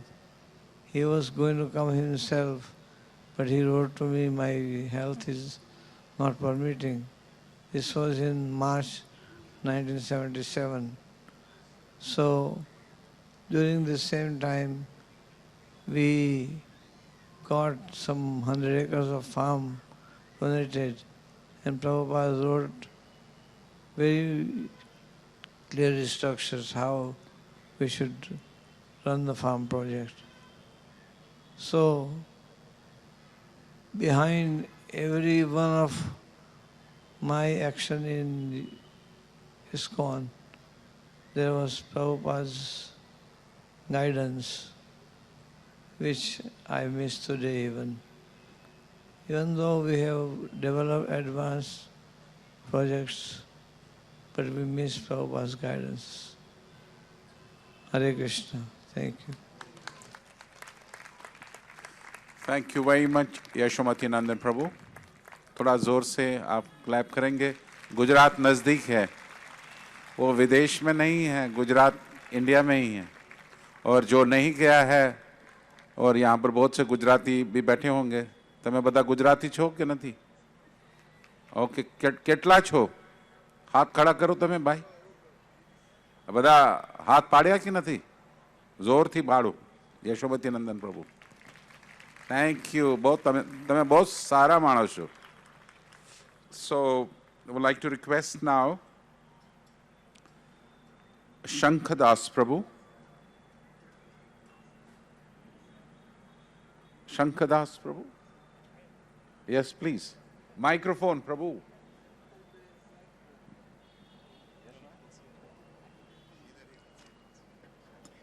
All glories to Srila Prabhupada. I came to Mumbai or Bombay in 1974 after the Mayapur festival. It was decided with Tamal Krishna and Bhavananda Swami and Prabhupada to send me here to Bombay. So when I came here to Bombay, I kind of like got involved with the gardens, and I started getting a little influence in cooking. So I started my cooking debut. And then I'm just going to tell you a funny story. In 1974, Mother Palika was Prabhupada's cook. And she used to go to Bulleshwar. You all know where Bulleshwar is. And they had a fruit market there, and she used to go there to buy Prabhupada's fruits. So one day she came up to me, and she said, could you go to Bulleshwar to buy Prabhupada's fruits? And I was so excited. Wow, I get to do something for Prabhupada. So I immediately ran up to Ekanath, and he gave me a big pile of money. And I got in a taxi cab, and I went to Bulleshwar. So when I went to Bulleshwar, it was a big marketplace. You all know it. Anyways, they have a fruit market there. So I went into the fruit market to start buying Prabhupada's fruits. I was buying chikus, guavas, bananas, so many fruits. And then in the middle of this fruit place there was a vendor selling oranges. He had a cart, a big cart, and it was completely full of these beautiful colored Musumbi. And I said, this is what I'm going to do for Prabhupada. So I went up to the guy, and I could speak a little Hindi, and I knew the money system, and I was doing shopping already in Bombay, so I could work the system pretty good. So I told him I want to taste this. So he cut me a piece. I tasted the orange, and it was unbelievable, the best Musumbi I ever had in my whole life. So I said, I am going to buy a gunny bag. of oranges for Prabhupada so he can have orange juice. So it was like maybe 3-4 days later. I went on most of the morning walks. Anyways, on this particular morning walk, at the end of the walk, there was a hill. And on top of this hill was a big house with big windows. And the sun was reflecting off the windows. And then Srila Prabhupada started talking about the perverted reflection of the material world. And he started talking and talking. And then, out of the blue, he just said, "Who has bought me these oranges?" So me, being a puffed up brahmachari, go running up to Srila Prabhupada. I said, "Srila Prabhupada, I bought the oranges." And then Prabhupada said, "Those oranges are 10th class, just like you." And then he said, the reason they were 10th class is because they pick them in the season and they put them out at a later time. And Prabhupada considered fruits and vegetables that weren't really in season to be 10th class. So that's my story. Hare Bol. Thank you very much. So we are really energized by this short story, and your kirtan was also very nice today in the Rath Yatra. We enjoyed it. And I wish that all these devotees who are present here, they can give you a thunderous applause. Like he spoke. We are indebted to you for narrating this wonderful orange story, which was with sweetness and sour also. Sour because you got chastised by Prabhupada, sweet because you served Prabhupada. Thank you very much. So, we have another wonderful devotee. We have to run fast because 9 o'clock there is going to be a drama for all of you. And these devotees from ISKCON Navi Mumbai have come here all the way to show you a wonderful drama that is a struggle of Srila Prabhupada in Hare Krishna land. Now I would like to request Jai Dwaj Das Prabhu to come, who's here. So kindly give the microphone. Om Agnati Brandasya Gyanangana Salakaya Chakshuru Militanyena Taisma Shri Gurave Namaha. तो हमारा नाम है जय ध्वज, Argentina से आया है।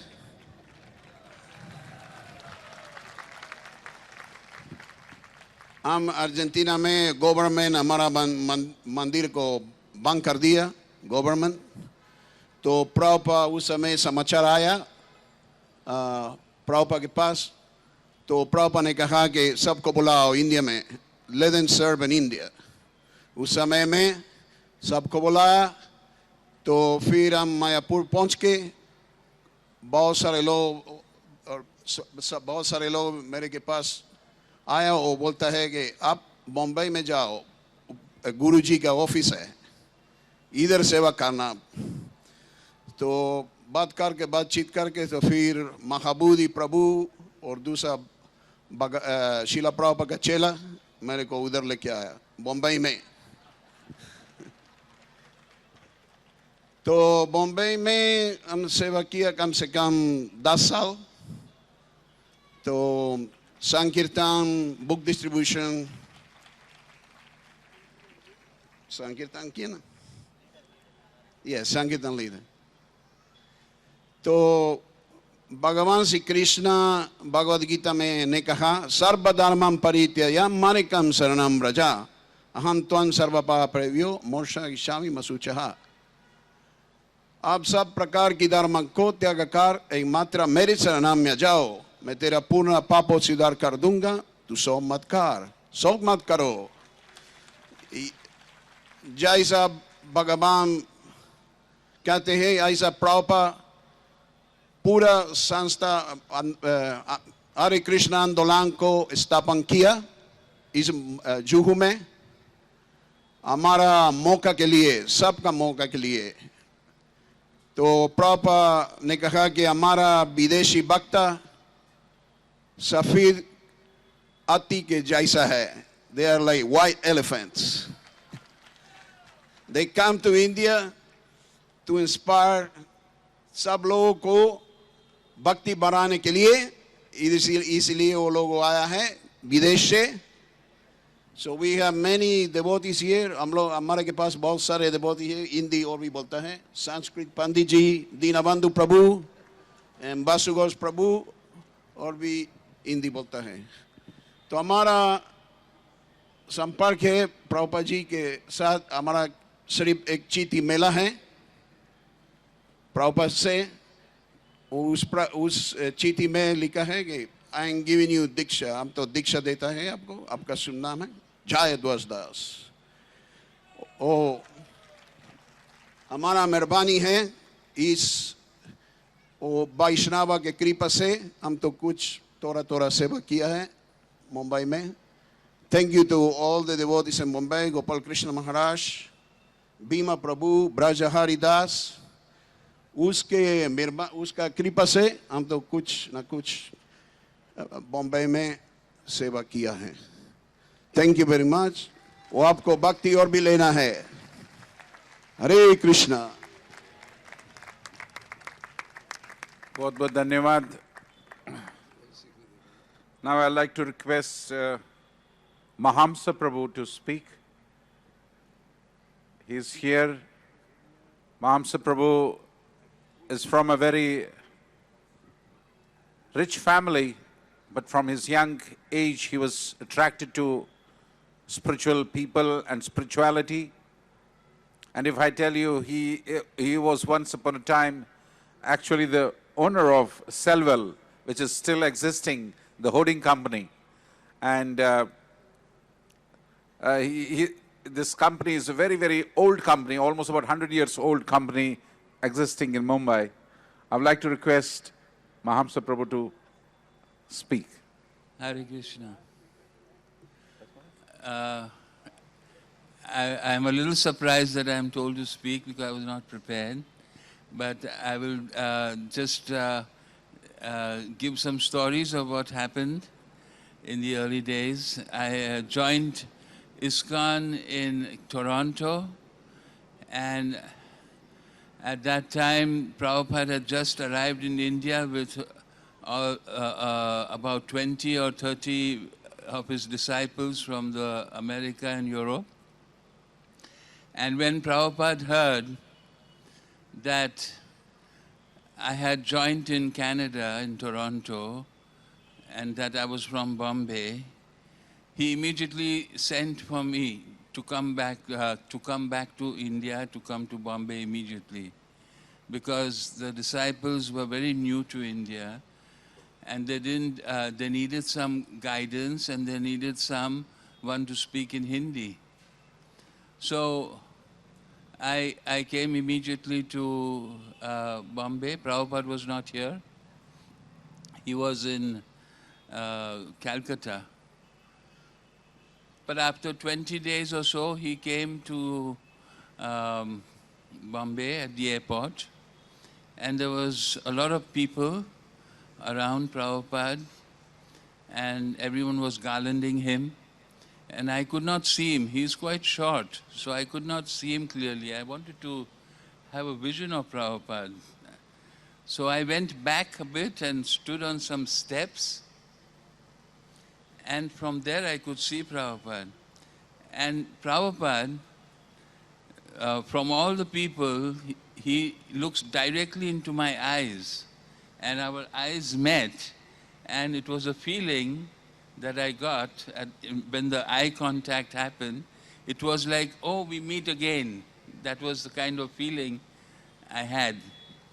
And so we were in Akash Ganga at that time, and he immediately called me, very soon he called me to his room, and he said to me, oh, you're that great devotee. And I was shocked. And I said, no, Prabhupada, you are that great devotee. And we both smiled about it and laughed. And then he said that my disciples are here now, and they really don't know how to handle in India, especially the economics. They think 50 rupees is only 5 cents.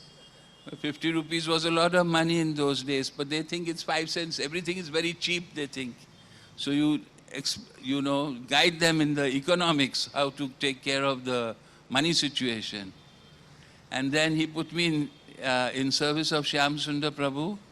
And so with Shyam Sundar Prabhu, we organized that Pandal. And in that Pandal, I was initiated. And there was a fire sacrifice. And just across the fire sacrifice of my vision, there was one sadhu sitting with jata, beard, trishul in the hand, Shiva, tilak. And I said to myself, I kept looking at that sadhu, and I said, this sadhu is he was a Western sadhu. And I kept thinking that this sadhu is wasting his time around. He should become a devotee. That sadhu was Radhanath Swami. So that was a wonderful Pandal, and then Prabhupada one day called me again. In those days, Prabhupada was very easy to get access. We could walk into Prabhupada's room and ask anything we wanted, talk to Prabhupada. So one day he called me and he said, because Prabhupada used to live in Govalia Tank, in the Gaudiya Math. So he said at Govalia Tank on the roadside, there is this chana, that chapta chana. And he was going through great detail in trying to explain to me what is that chapta chana. And I said, Prabhupada, I am from Bombay, I know what is chapta chana. Believe me. He kept explaining, no, outside Govalia Tank. So I went to, he said, he bring me that chana. So I went to that Govalia Tank on the roadside. There was this guy who sells that chapta chana. It's quite, I'm sure all of you know about it. So I brought 10 rupees worth of chapta chana and I showed Prabhupada and he said, yes, that is right. And so we passed it around to the devotees who were sitting in the room, and nobody liked it because it was very spicy. So Prabhupada and I, both of us, ate that chapta chana and enjoyed it. Then there are many instances and many stories of that time, but I will just say one or two more. There was one CID, because there was a fear, there was a suspicion that these Western devotees are from the CIA. Actually, Prabhupada said, we are not CIA, we are KIA, Krishna Intelligence Agency. So, there was one man who kept coming to the temple, and religiously, morning to evening, he would be serving, he'd be listening to the lectures, he would be participating in the kirtan, and like that for 1 month he was coming regularly. So one day, we were sitting in Prabhupada's room and he was there, and he started weeping. And he said, he told his story, that I am a CID agent. I have been coming to this center to check you out, to check all of you out, what is going on. But now hearing Krishna Katha, because Prabhupada used to speak every morning and evening, and the devotees were feverishly serving him. And by this association and hearing about Krishna, I have developed love for Krishna. I am feeling loving sentiment to Krishna. And I want to become a devotee. But by birth, I'm a Shaivite. And spontaneously, in my mind, it will come, Om Namo Shivaya, Om Namo Shivaya, Om Namo, that will come in my mind. What do I do? So Prabhupada said, you chant Om Namo Shivaya, but you pray to Shiva that please give me love of Krishna. Because Lord Shiva is Mahajan, and so he's the greatest devotee, and by pleasing Lord Shiva, he can grace you with Krishna Prem. So this was Prabhupada's vision of how he made that person a devotee. Then the other incident which was very striking of that time is that we were going to Devanand's house for a program. So everyone knows who's Devanand, सब जानते हैं. तो हमको उनके घर में programme के लिए बुला रहे थे. So we used to enjoy going to his house for program. We would do a nice kirtan, Prabhupada would give a nice talk, and after that there would be wonderful prasadam. So one time the prasadam was served, and while we are doing kirtan, there was all these big cameras taking photos and films. So anyway, when the prasad was served, suddenly they brought chocolate ice cream.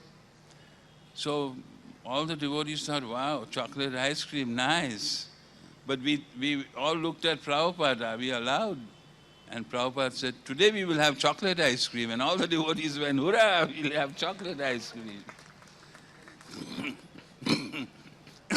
So some time passed, and suddenly this famous film came out, Hare Krishna, Hare Ram. सब जानते हैं? Hare Krishna, Hare Ram. वो दूसरा नहीं बोलेगा. Anyway, that film came out and it was a big hit. Every bus was playing that song. Every restaurant was playing that song. Every marriage was playing that song.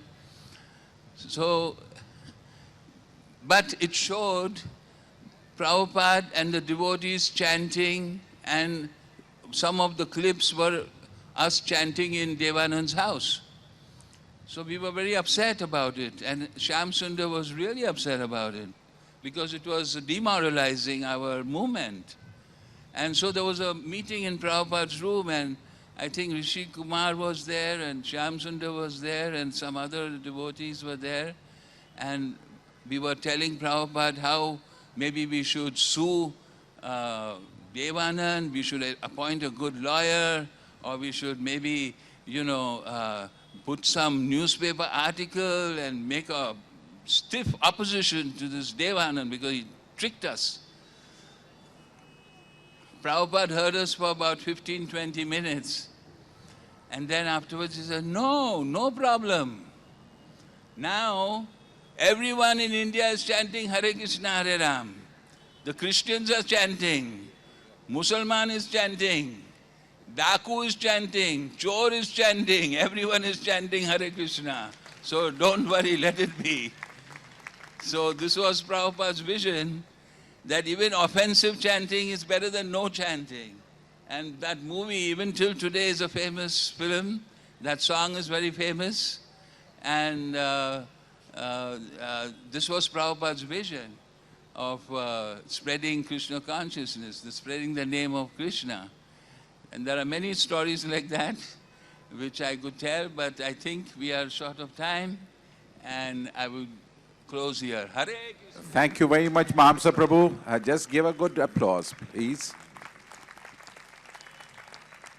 As this nectar is flowing, I'll have to stop it here, and I would like to request all the devotees to please sit in the front to watch this wonderful drama coming from the devotees of ISKCON Kharghar. Thank you very much. This nectar will flow tomorrow, and 15 and 16 also. So please see that you are all there on 15th and 16th. Tomorrow, of course, there's a program here. So kindly see that you participate in full and don't have any appointments here and there, and just have appointment with Lord. They wanted to have some together one photograph, if it is possible, quickly.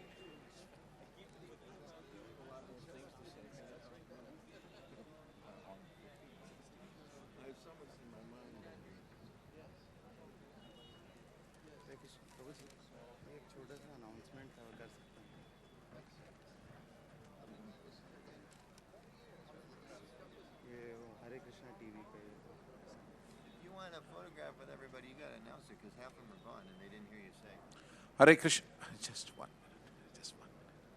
So I would just like to request all the Prabhupada disciples if they can give us a photograph. If below also together, it will be a great memory for us. Yes, at the. So kindly clear the stage so that you can continue to, have this drama, please.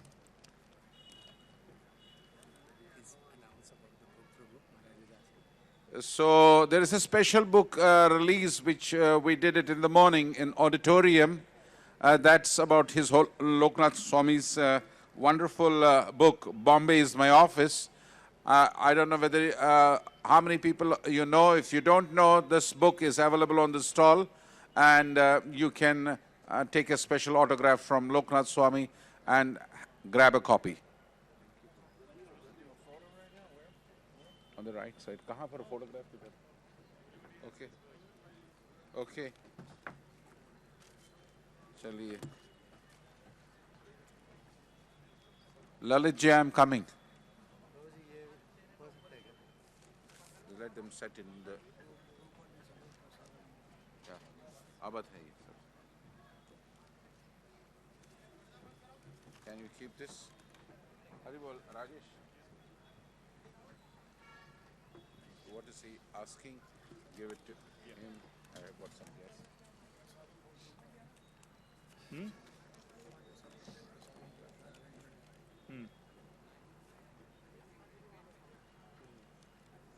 What is this? Who is given? प्रसादम का पहले कर दो फिर मैं बताऊँ. Behind the. Hare Krishna. The prasadam is arranged for all the Prabhupada disciples besides the altar. So I request all the Prabhupada disciples to have the prasadam. They can reach to the next to the altar. Thank you. तो ये हरे Krishna TV का वैष्णव सेवा प्रभु ने request किया announce करने के लिए नया टीवी चैनल लॉन्च हुआ है उसमें. Hare Krishna. This is an offering to Srila Prabhupada on this 50th anniversary. Srila Prabhupada always wanted to reach out to as many people as possible in various innovative ways. Today, in the age of internet, ISKCON Desire Tree has been trying to give Krishna consciousness via this media. Now they have come up with a TV channel named as Hare Krishna TV. I repeat, the new TV channel which is named as Hare Krishna TV. Please contact your TV cable or DTH operator and also inform your friends, relatives and neighbors about this Hare Krishna TV so that all can benefit.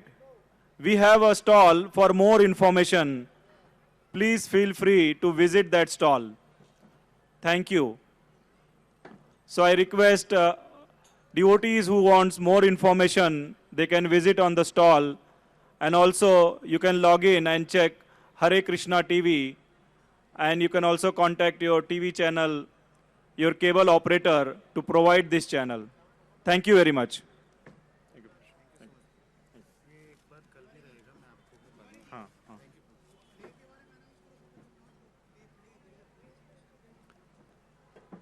मैं इसके पश्चात एक बहुत ही सुंदर नाट्य आपके समक्ष प्रस्तुत हो रहा है जो श्रील प्रभुपाद की उस अथक प्रयास और उस कठिन यात्रा के बारे में है जो इस हरे कृष्णा लैंड से जुड़ी हुई है।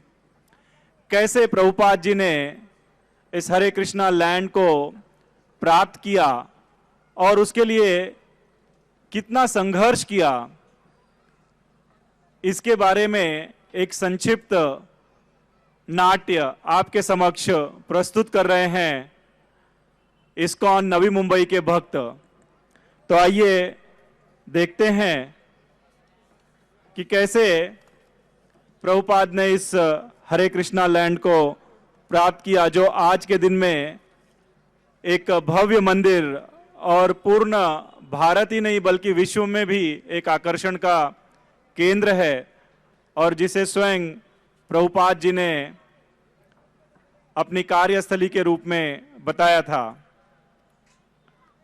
in the early 70s, when Juhu was considered a remote and obscure part of the city, to envision a temple rising there here was beyond anyone's imagination. However, fighting against many odds, Srila Prabhupada acquired the Juhu property, which is presently Hare Krishna land, and promised Shri Radha Rasbihari deities, who were then housed in a small shack, "My dear sir, please remain here, and I shall build a beautiful temple for you." Srila Prabhupada requested his disciples to construct a silver and teakwood simhasana for Shri Radha Rasbihari ji on a marble altar, and their temple should have marble domes more than 100 feet high. Today, this magnificent temple complex is one of the most visited in the country. It is a spiritual oasis in the dry and demanding material life of the financial and commercial capital of India. Opened in 1978, the complex includes a spacious marble temple, auditorium, a huge restaurant, and a twin-towered 6-story guest house where visitors can stay and participate in the daily spiritual programs of the temple. Of all the temples across the globe, Shri Radha Rasbihari Temple in Juhu, Mumbai was the most dear to Srila Prabhupada, and he called it his office. So let's watch this Navi Mumbai devotees who are presenting in front of us about the struggle of Srila Prabhupada to get this Hare Krishna land. Thank you.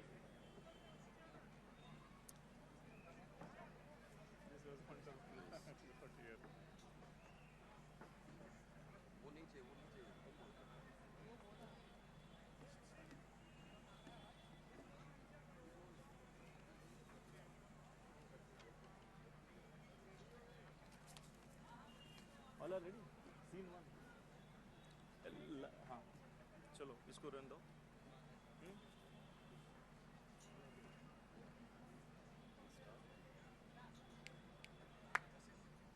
Start. Can we start?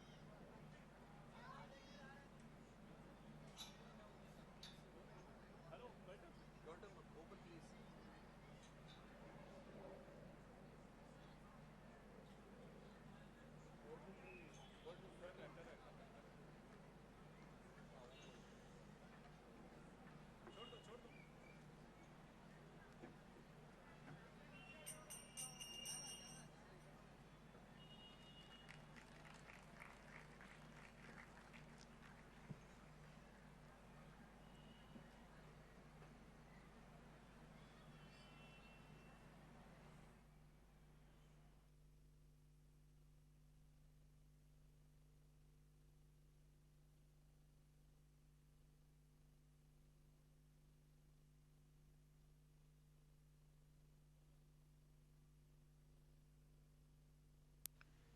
In October 1972, Prabhupada had come to Vrindavan to observe the Kartik season. He planned to lecture daily at the Samadhi of Rupa Goswami in the courtyard of the Radha Damodar temple. Speaking from the nectar of devotion, his own translation of Rupa Goswami's book, Bhakti Rasamrita Sindhu. On his western tour, he had invited devotees to join him for Kartik in Vrindavan. And now a few dozen devotees from America, Europe, India, and other parts of the world had gathered to be with him. Prabhupada had already struggled hard to construct magnificent temples of Radha and Krishna in numerous cities of America and a vast farm community in West Virginia. But now he was concerned with developing his Vrindavan project and to build a huge temple in Bombay. Prabhupada stressed that the Brahmanas of India should accept the Western Vaishnavas, and he cited dozens of scriptural references to prove his point that birth status, being a material designation, did not apply in spiritual life. Stressing preaching as the essence of Krishna consciousness, he urged the disciples to continue propagating the Krishna consciousness movement. Srila Prabhupada had many times said to his disciples that Vrindavan is his place of residence, Mayapur is his place of worship, and Bombay is his office. The construction of Mayapur and Vrindavan projects had begun gradually, but for Bombay, Prabhupada and his disciples had to undergo a lot of struggles and hardships. This drama is an effort to demonstrate the struggle of Juhu's Hare Krishna land. It all began when Srila Prabhupada was in Surat, Gujarat. His Sankirtan party of Western disciples were heartfully accepted by the Indians. Devotees would daily go on the streets chanting and dancing in ecstasy. Prabhupada would be very pleased to see such nice boys and girls trying to accomplish the mission of his spiritual master. Prabhupada would often tell them that they have been sent to him by his guru, Srila Bhakti Siddhanta Saraswati Thakur, to assist him in his preaching activities and building temples throughout the whole world.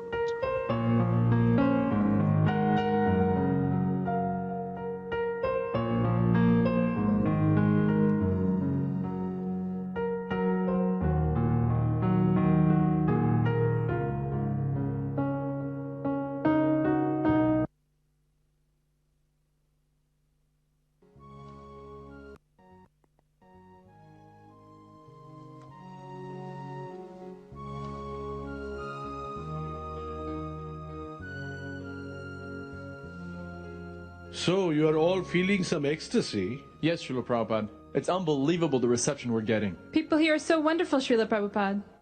Yes. When Krishna and all his incarnations come, they choose to come here, in India, not New York City.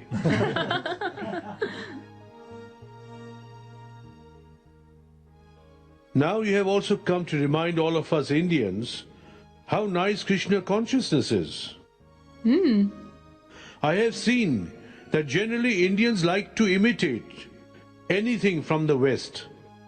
So when they see you, young Western boys and girls taking up their culture, they will again take it up themselves. I have a big plan. That is to establish big centers in all the major cities, beginning with Bombay, Calcutta, Delhi, and so on. So, we are leaving for Bombay tomorrow.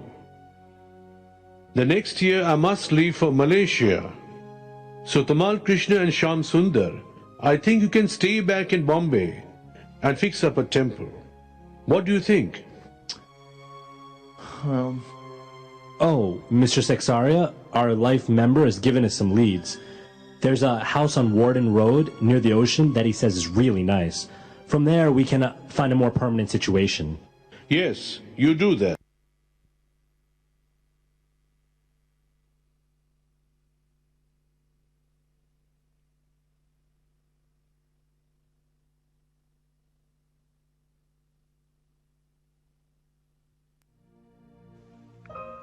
Being encouraged on obtaining the same land on which he always thought to build a temple, Srila Prabhupada visited Mr. Nair for the first time to speak regarding the land for the construction of a huge temple.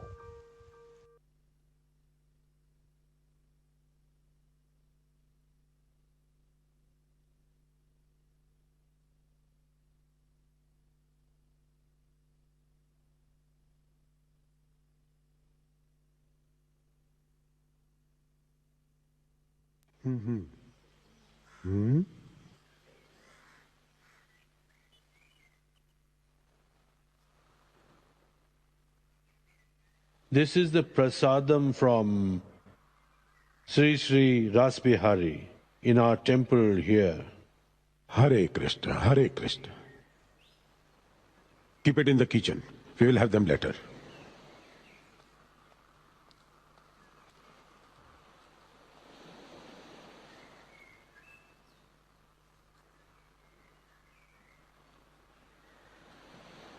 It's still fresh.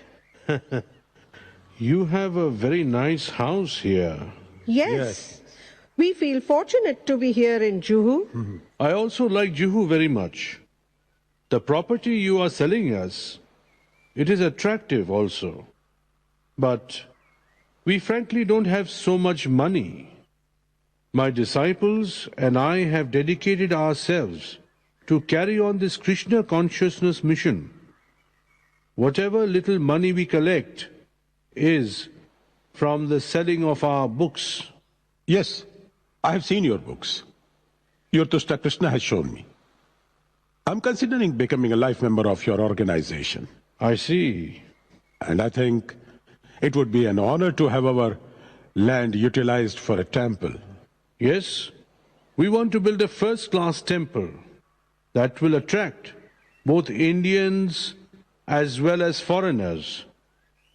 We will have a guest house, restaurant, school, an entire spiritual community. And how much you offer for our property? 2 lakh rupees as down payment. And balance payment? The balance is 14 lakh rupees. But our property is worth much more than that. They are not ordinary buyers. They are preachers. They are spreading God consciousness. Yes, this property will be used entirely for spiritual purposes. We can pay the balance in regular installments. We can give you 50,000 rupees immediately and another 50,000 rupees in 2 weeks. Okay, but when I receive the second payment, then only you can move on to the property. Yes, that is fine. When I pay the remaining 100,000 rupees, yes, you have to give us the deed. Oh, sure. No problem. As my wife said, this is nowhere near to what our property is worth. But since yours is a very noble cause, we agree to your offer. Thank you very much. Hare Krishna, Hare Krishna. Thank you.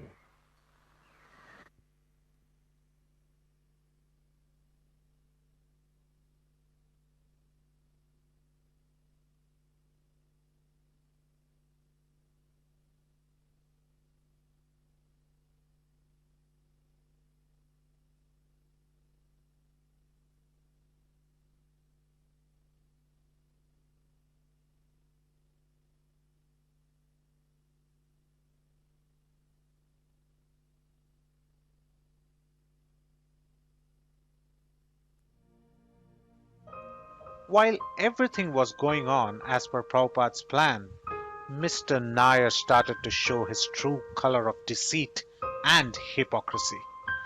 Mr. Nair had already sold the same land to charter investment. Now this single property had 2 owners. Alongside Mr. Nair and his lawyer were planning to deceive and usurp all the money from charter investment by fraudulent means.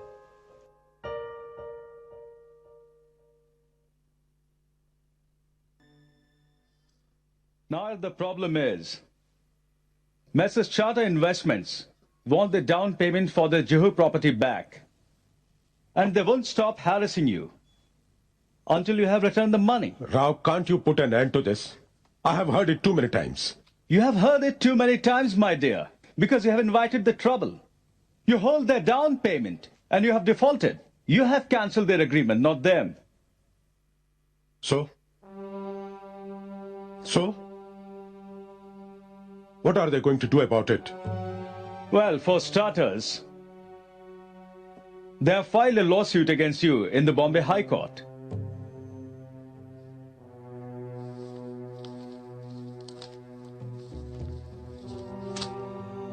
Just to make sure they don't win that suit.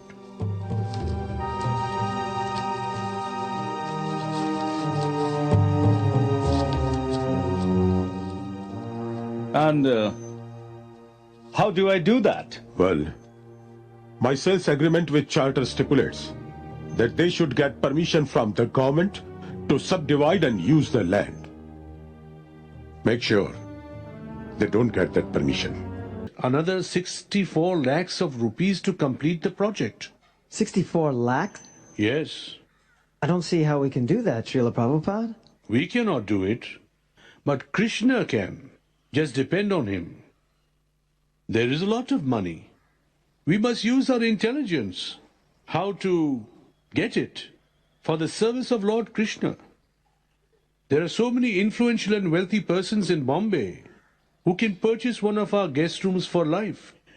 They can use the guest room for some days in a year. You try this idea first. I will give you more ideas, okay? Hans. Srila Prabhupada. Lord Krishna has sent you here to design a temple for him. You have to do it sincerely, and you need not be afraid.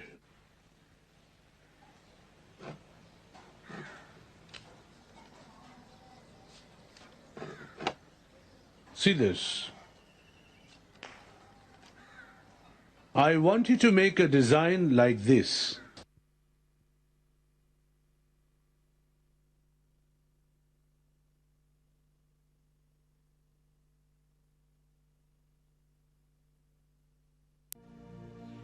After several months, Giriraj Maharaj meets Mr. Nair to get the deed for the land.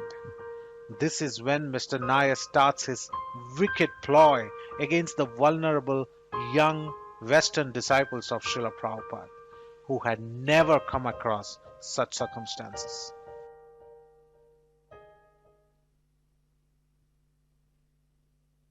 So, Giriraj, how was my assistant Gupta? Oh, he was very helpful at Hare Krishna land. He's a good man, you know. Yeah. Very good man. Yeah, he organized the hired laborers so that we could clear the fields on the property, and that way we could have our Pandal program. Yes. Actually, I wanted to attend that program, but I had no time. My wife went there one night and she really enjoyed the program. I was surprised at how nicely you devotees are worshipping the deities. Yeah, everyone really appreciated how beautiful Radharas Bihari looked. Even more beautiful than in the Akash Ganga apartment temple. Now that they have their own land, they're more effulgent than ever. Yeah, of course. Of course. Yeah, well, the attendance was not as great as it would have been in downtown Bombay. Mm-hmm. Only 500 people came that night. But Srila Prabhupada was satisfied, and it's a beginning. They were serving prasad to hundreds of people. Yes, Panchajavita got 5 tons of dal, rice, and flour donated. And the devotees usually cook khichdi and give out free prasad every day. Oh, very nice, very nice. Did you take prasad there at Hare Krishna land? No, I wanted to get some from your Prabhupada. He was giving halwa from the deity's plate. But there was such a crowd around. Yes, that's a common feature at the program. Even well-to-do businessmen and their wives are eager to receive that Mahaprasad from Prabhupada's hands. So, Mr. Nair? Yeah? According to the original agreement, now that we have paid you the full down payment, 200,000 rupees, we're supposed to get the deed from the land from you. So Srila Prabhupada has asked me to get that. No. No. I need to know that you people have the ability to pay me 2 lakhs per year as per our agreement. You need to prove your financial credibility. As yet, I have no reason to think that you will be able to do that. Yes, we could do that. We can show you our audit, and besides that, there's so many life members who can vouch financially for us. And I can make regular payments as installments toward the yearly 2 lakh payment. Okay, then you give me your auditor's statement and begin immediately with payments towards the 2 lakhs. Okay? But Mr. Nair, what about the deed? Well, deed is not a problem. Deed will be there when you will fulfill all the requirements.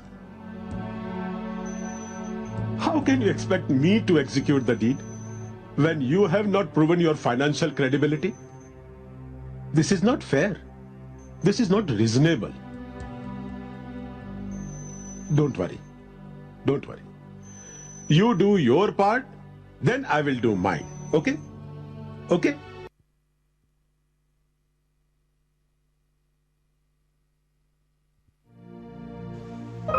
Amidst the cruel ploy, the assigned lawyer of ISKCON meets the lawyer of Mr. Nair, who and shares his restless heart and his desire to stay aloof from the act of misleading Prabhupada's disciples.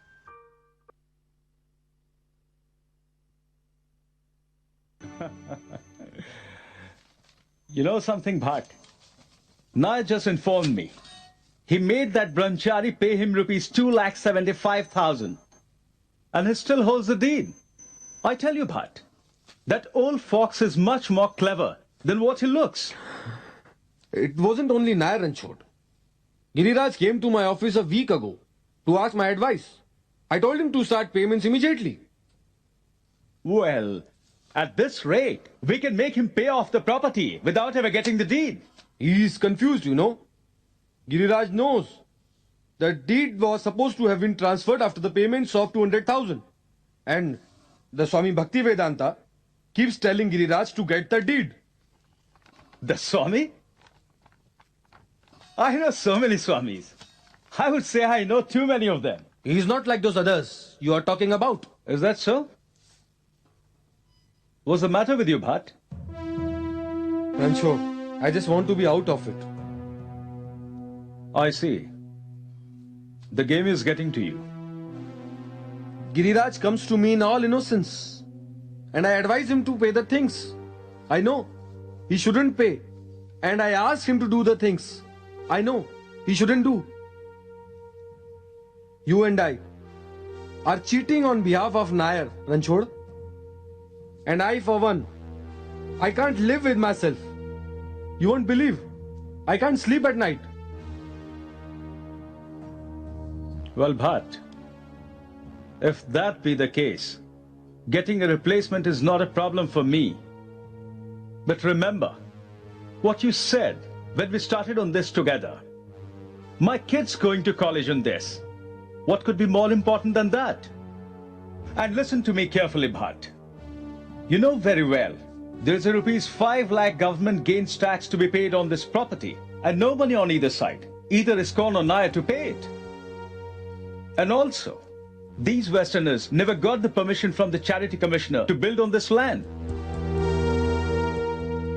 So my dear Bhatt, there's lots of delays to be expected, lots of hurdles to be overcome, lots of reasons to cancel the agreement. And best of all, my dear, lots of time to collect lawyers' fees on both sides. It's all perfectly legal, Bhatt. It's all perfectly legal.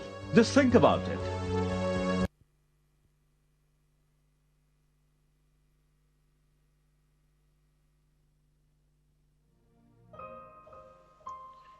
Wherever Prabhupada was preaching, the Bombay project was continuously on his mind.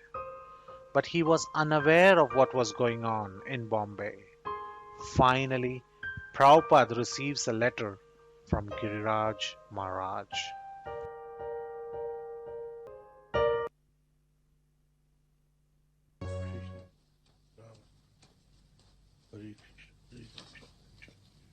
Hare Rama, Hare Rama, Rama Rama.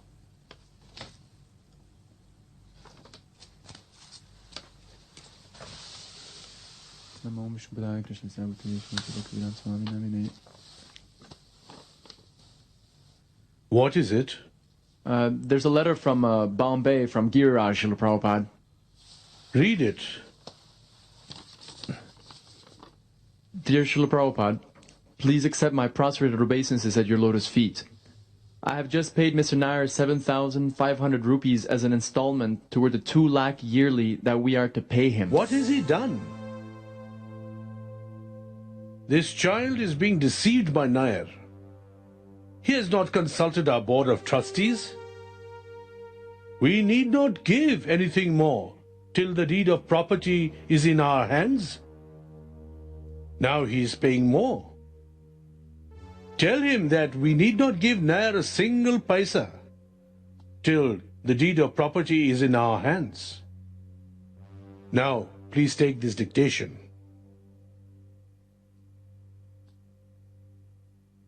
Approach Mrs. Sumati Morarji. She is the president of our board of trustees for this Juhu property. Ask our supporters for financial help.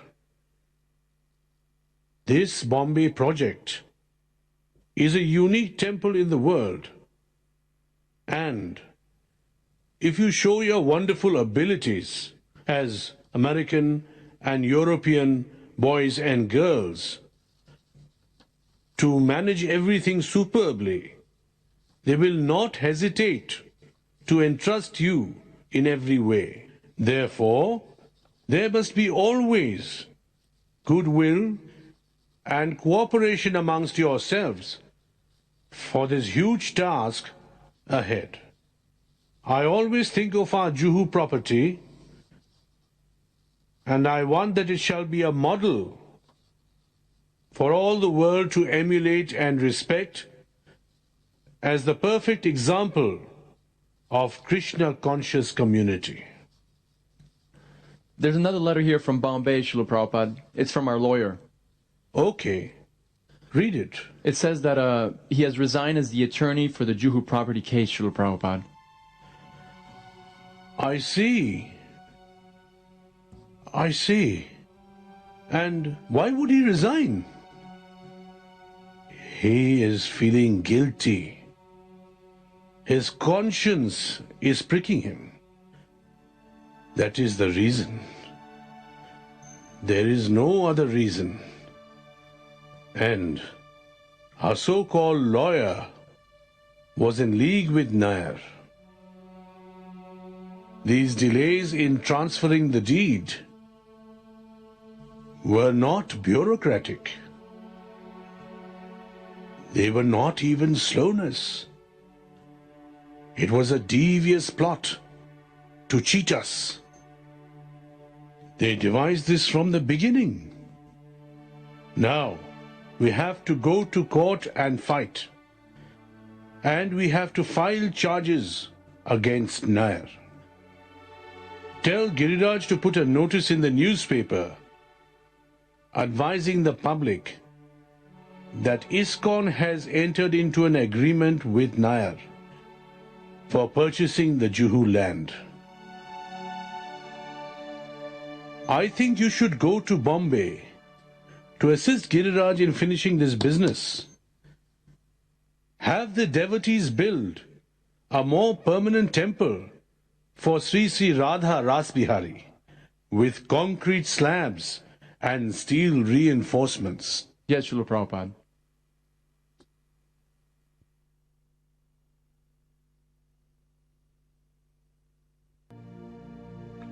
Following Prabhupada's instruction, a notice was printed in a famous newspaper.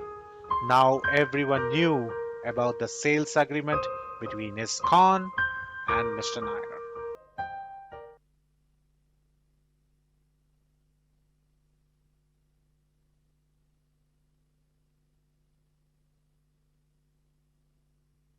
The International Society for Krishna Consciousness, founder Acharya His Divine Grace, A.C. Bhakti Vedanta, Swami Prabhupada, has entered a legal sales agreement with Mr. Nair of Juhu, Bombay. Mr. Nair has agreed to sell ISKCON his property in Juhu Beach, Bombay, and to relinquish the deed to ISKCON on completion of the down payment. ISKCON has paid the said down payment 3 months back. The said down payments 3 months back, but has not received the deed? Why? Why have you done this? What right do you have? You have not paid the gains tax. You have not gotten permission from the Charity Commission. Yet you sound as if I am at fault. Are you trying to tarnish my good name in Bombay? No, nothing like that. Please don't be upset. There's nothing to be upset about. We're just stating the facts so that everybody knows about the situation. Facts? What facts? The fact is that you have not gotten the permission. The fact is that you have not paid the government. Why not state those facts? I've been waiting 6 months. 6 months to give you the deed. But you people have not fulfilled your obligations as yet. Facts. I am cancelling the sales agreement. Your down payment 2 lakh is mine. And you vacate my property immediately. Mr. Nair, please let me explain. There is nothing to explain. Gupta. Yes, sir. I want the water immediately shut off on my Juhu property. Okay, sir. Bring the leaflet explaining the circumstances and how these people have not fulfilled their obligations. And distribute among all the locals so that everybody can understand the actual situation. And see, they should vacate my property as soon as possible. Mr. Nair, please. You leave my house immediately. Get out. I say get out. Get out. So-called sadhus. Gupta. Yes, sir. Do you know that girl, Meera? Yes, sir, I know her. Send her to me. Okay, sir. Sadhus.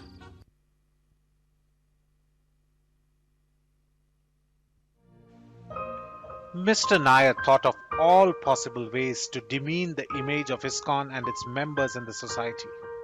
He sent a prostitute in the dead of the night for fulfilling his evil mission. As planned, while Giriraj Maharaj was busy reading books, the prostitute Meera knocks the door of the cabin.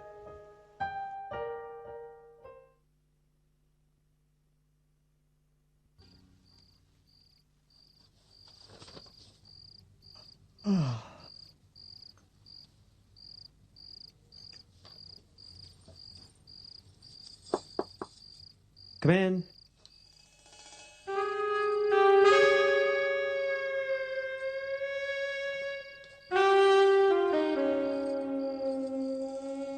Who are you? Do I know you? Yes, perhaps you do know me. I have been watching you for so many months, ever since you first came here. I am your silent admirer. Giriraj, you are so sincere, so dedicated, so hardworking. I want to be with you. That's not possible. That's just impossible. Don't say that. It's not possible.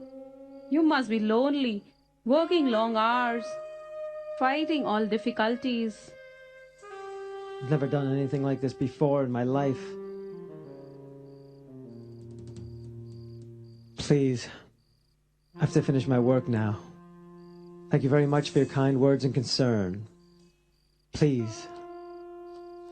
You cannot give some comfort to a lonely girl? No, I cannot. Please excuse me. Let me be.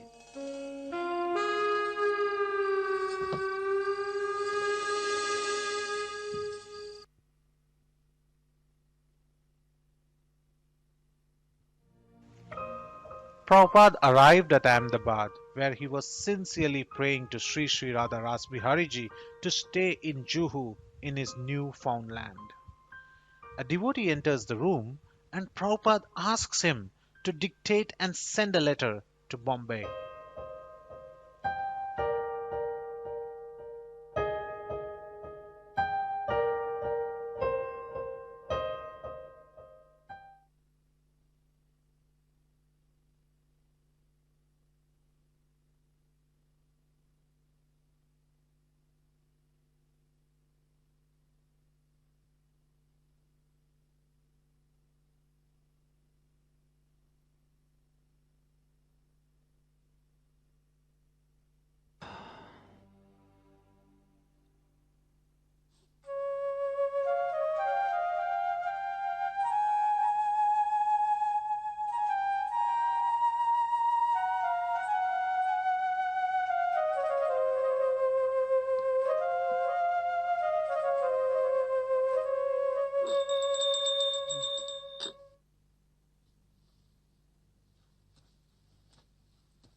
What's happened to our call to Bombay?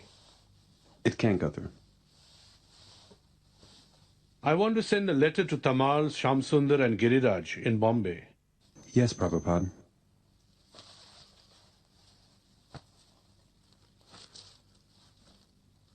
Nair is trying to avoid the issue by tricks. He has dominated you, and you are a little afraid of him. He has fooled you to think that he is in a superior legal position. He has simply cheated you. File a criminal case against him. Why should you be disappointed and afraid of him? Our position is very strong.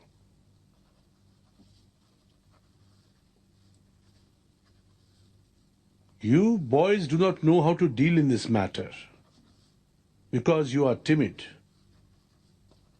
He says big words and makes threats, and you just believe him foolishly. The fact is, Nair has accepted our checks of 1 lakh rupees as down payment within the stipulated 6-month period. And therefore, our sales agreement is completed. Arrange to have this letter sent immediately and also ask Vishaka to come in. Yes, Prabhupada.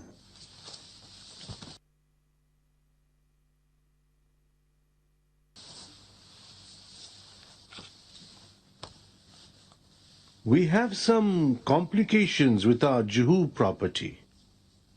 I think the devotees there may do something wrong in my absence. I'm sending a letter, but it takes much time to reach there. I need someone to go there and tell them not to do anything to change our legal position.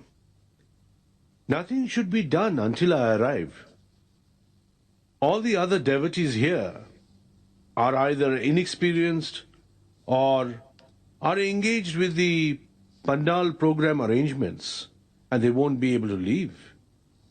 Will you go? Yes, Srila Prabhupada. Please establish yourself as the proprietor of the Hare Krishna land in Juhu, so that nobody can remove you. Please remain there, and I shall build a beautiful temple for you.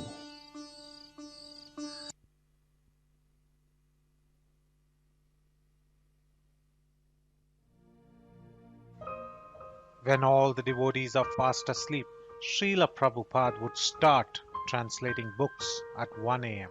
and go up to morning Aarti at 4:30 a.m. He founded the Bhaktivedanta Book Trust BBT in 1972 to produce his books. By 1976, over 5.5 crore literatures had been published in 25 languages and distributed in almost every country, making the BBT the world's largest publisher of Indian religious and philosophical texts. One printing alone of Bhagavad Gita as it is required 76 train cars to ship the paper needed to print it.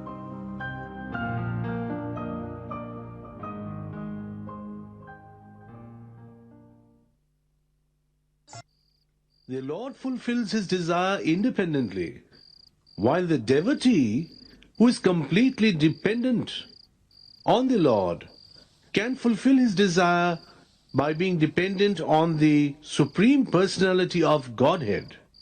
Therefore, I'm sorry to interrupt you, Srila Prabhupada, but Karyaj is on the phone for you from Bombay. okay,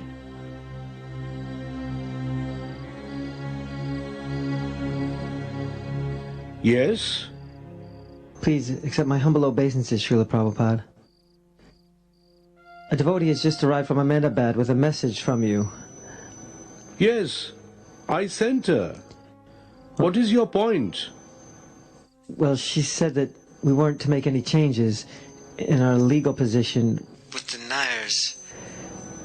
And we have to wait until you arrived here. Before she arrived, we had decided that our only hope was to try to get our money back.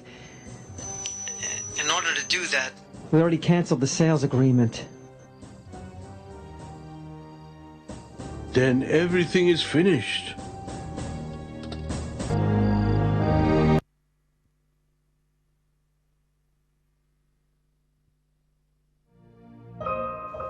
Prabhupada was crestfallen after learning about the unfortunate step taken by his disciples of cancelling the deed.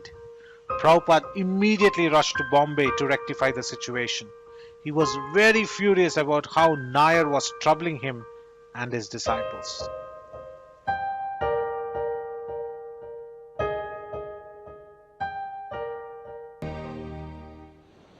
I shall be the last man to give up the Hare Krishna land to that rogue Mr. Nair. That's why I have immediately come here to rectify these boys' foolish mistake. Nair either gives us the deed or meets us in the court. One way or another, we should not lose Krishna's money. Can you do that? They have already signed the cancellation papers. I have not signed any papers. Perhaps it is not too late.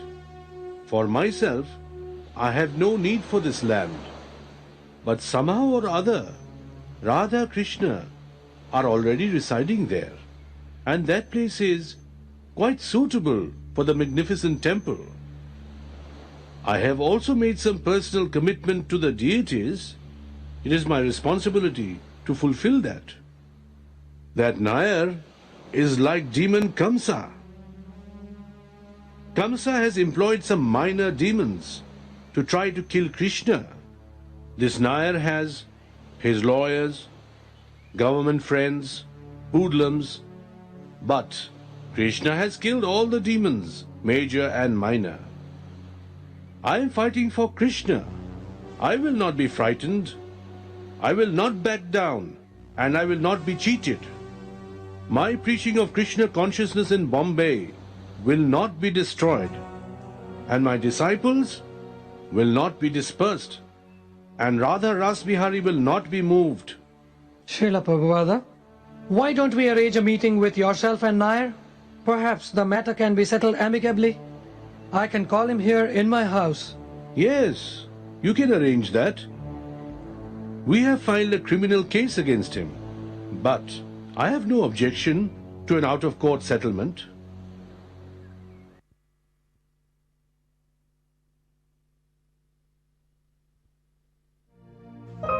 Finally, Prabhupada confronts Mr. Nair face to face and tries to settle down the matter.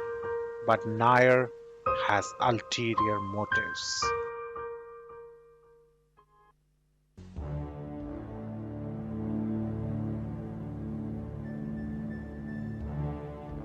We want to speak alone.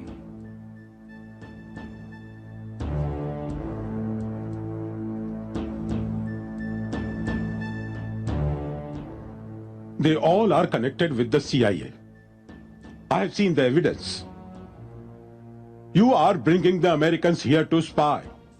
And this Hare Rama is your cover. No. I don't want you on my property. I will come on Monday with a check for ₹2 lakhs to pay back your down payment.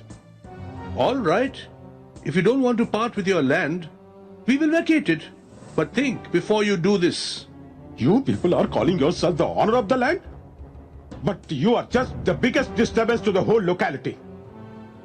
That noisy music early morning at 4 o'clock and all that. We do not claim to be the owners. Krishna is the real owner of this land.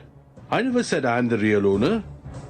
Krishna is already residing there on his land. Why are you bothering us so much? Give us the check, we will vacate it tomorrow morning. No, not tomorrow morning, tonight itself. Give us our money back. Have you the money? Yes. Yes, I have money. I'm not a beggar like you. I have money, I have power. I will remove the deities myself, and I will demolish your temple.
After the saddening demise of her husband, Mrs. Nair tries to fulfill the mission of her husband of not allowing the devotees to get the claim on the land and construct a permanent temple.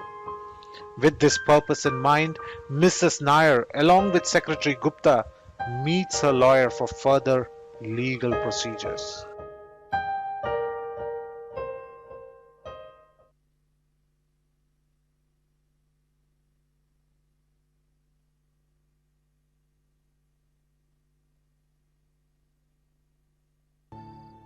Well, Mrs. Nair, it was really unfortunate about your husband. But whatever happened, happened. We must think of whatever best can be done under the present circumstances. Now those Krishna devotees are willing to pay you rupees 12 lakh rupees as balance payment for your land. No. Mr. Nair saw through them they are spies. He would never agree to sell the land to them. He was adamant about it. Well, Mrs. Nair, that is right. But the fact is, deities are there, and they are being regularly worshipped. And that makes it well nigh impossible for you to transfer that property to anyone else. But the deity should not be there. My husband was ready to personally remove them. Well, Mrs. Nair, that's not the way to win public approval. Your husband could have gone to jail for that.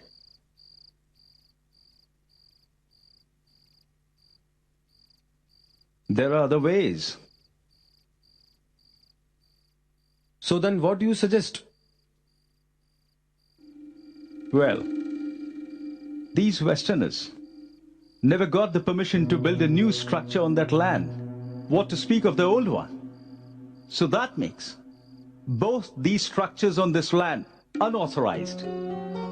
And unauthorized structures can be demolished.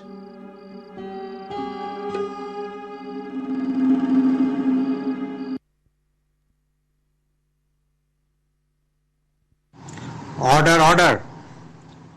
After going through this case vigilantly, this is my finding that ISKCON has not violated any government mandate, whereas Mr. Nair had made wrong use of his government connections. The fact is, the temple is built, and whatever is built is built. Now no one can break the temple. Case dismissed.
Hey, what's going on? This is unauthorized temple and the city municipality has ordered its demolition. You cannot do this. This is No, I have orders. Begin at the far end and work up to this side. No. Wait. What's happening? Hey, what are you doing? What's happening? Wait a second, wait. Oh. Stop, what are you doing? Oh, Get out of here. What are you trying to do? Destroy the temple? This is a letter showing that this is an ISKCON temple, and ISKCON has been recognized by the Indian government. ISKCON has rights! Look! Can I talk to Mr. Baltekar, please? It's very urgent. You're not gonna get to these deities! You're not gonna touch them! You have to kill me before you get to them! You demons! Never mind, get back to work. Never mind, get back to work. I see.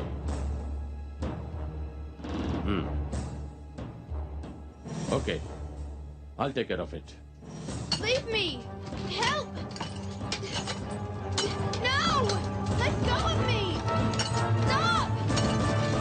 Let go of me!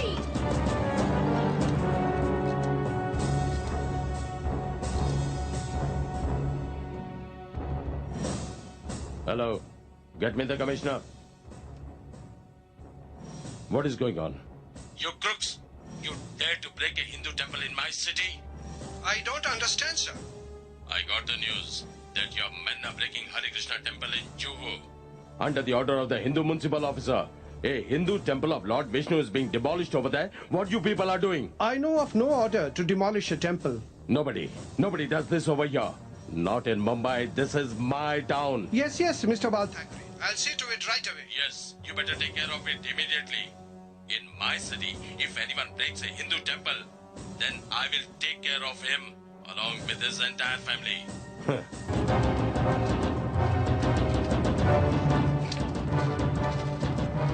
Break down this. I'm telling break down this altar.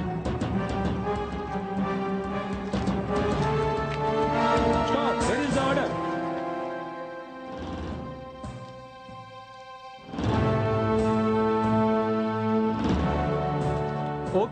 Okay, come.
We demand immediate payment of rupees 12 lakh plus rupees 50,000 as compensation for your delays in payment.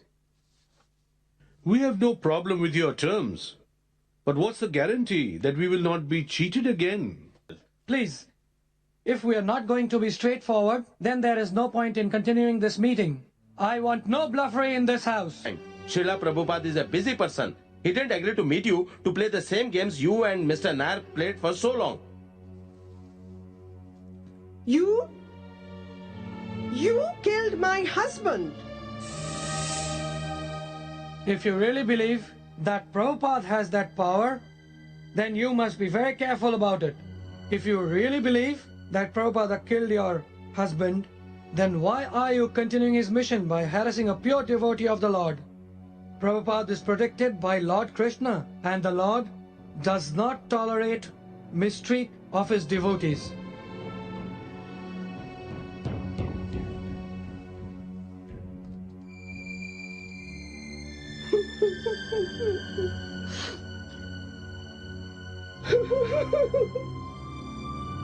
I'm sorry. Please forgive me for whatever I've done. I'll do whatever you want. No, no, no. You are like my daughter. Don't worry, we will take care of you. See, we'll pay the amount as requested by you, and also we'll take care of you for the rest of your life. Don't worry.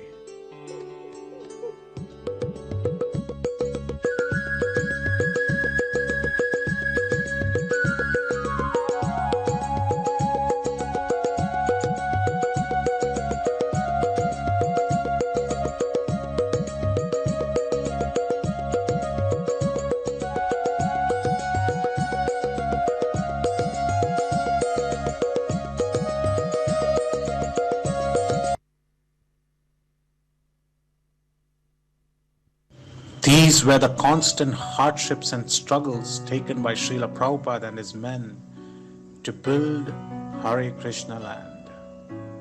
The Prabhus and Matajis and the Sanyasis all got together to help Srila Prabhupada build this magnificent temple of Sri Sri Radha Ras Bihariji in Juhu, Mumbai. If we were to think that today the temple is magnificent and it's beautiful and it stands as a testimony of Sri Sri Radha Ras Bihari's worship all throughout the world, there are a lot of credits that go to a numerous amount of devotees. Pioneering the efforts were His Holiness Giriraj Swami Maharaj and His Holiness Gopal Krishna Goswami Maharaj. They had to struggle very hard to build the Juhu temple, to get the land, to get the permission to build the temple, and to actually install the deities and take numerous permissions for making this property a unique place in the map of the world.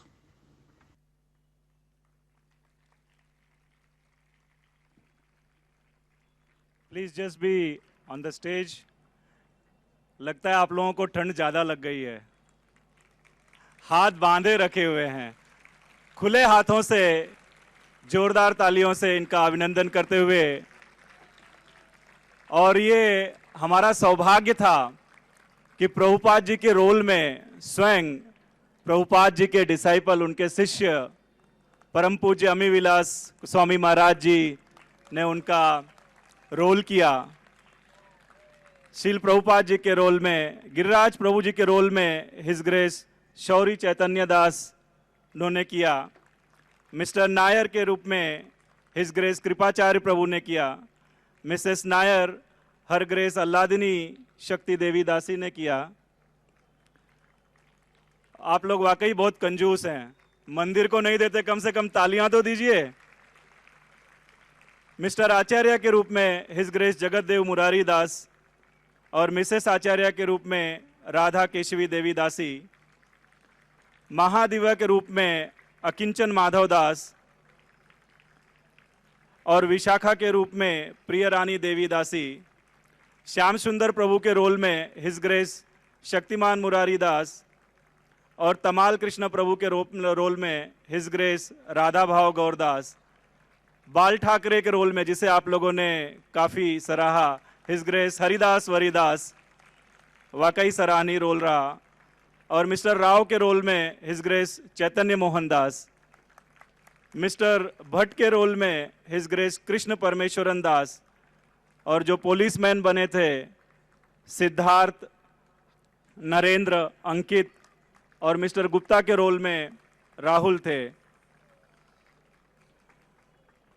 जो दूसरे भक्त थे उसमें ओमकार, रामकृष्ण दास, officer के रूप में संकेत, और जो साउंड पर वहाँ पर कोऑर्डिनेट कर रहे थे प्रताप प्रभु, रवि प्रभु, सौरभ प्रभु. प्रॉप्स बनाने में जिन्होंने मदद की सतीश नायडू. और direction and creativity his grace Surahit Nitai Das, जिन्होंने बहुत ही अथक परिश्रम से इसको किया. और हर ग्रेस सौंदर्यवर्धिनी देवी दासी.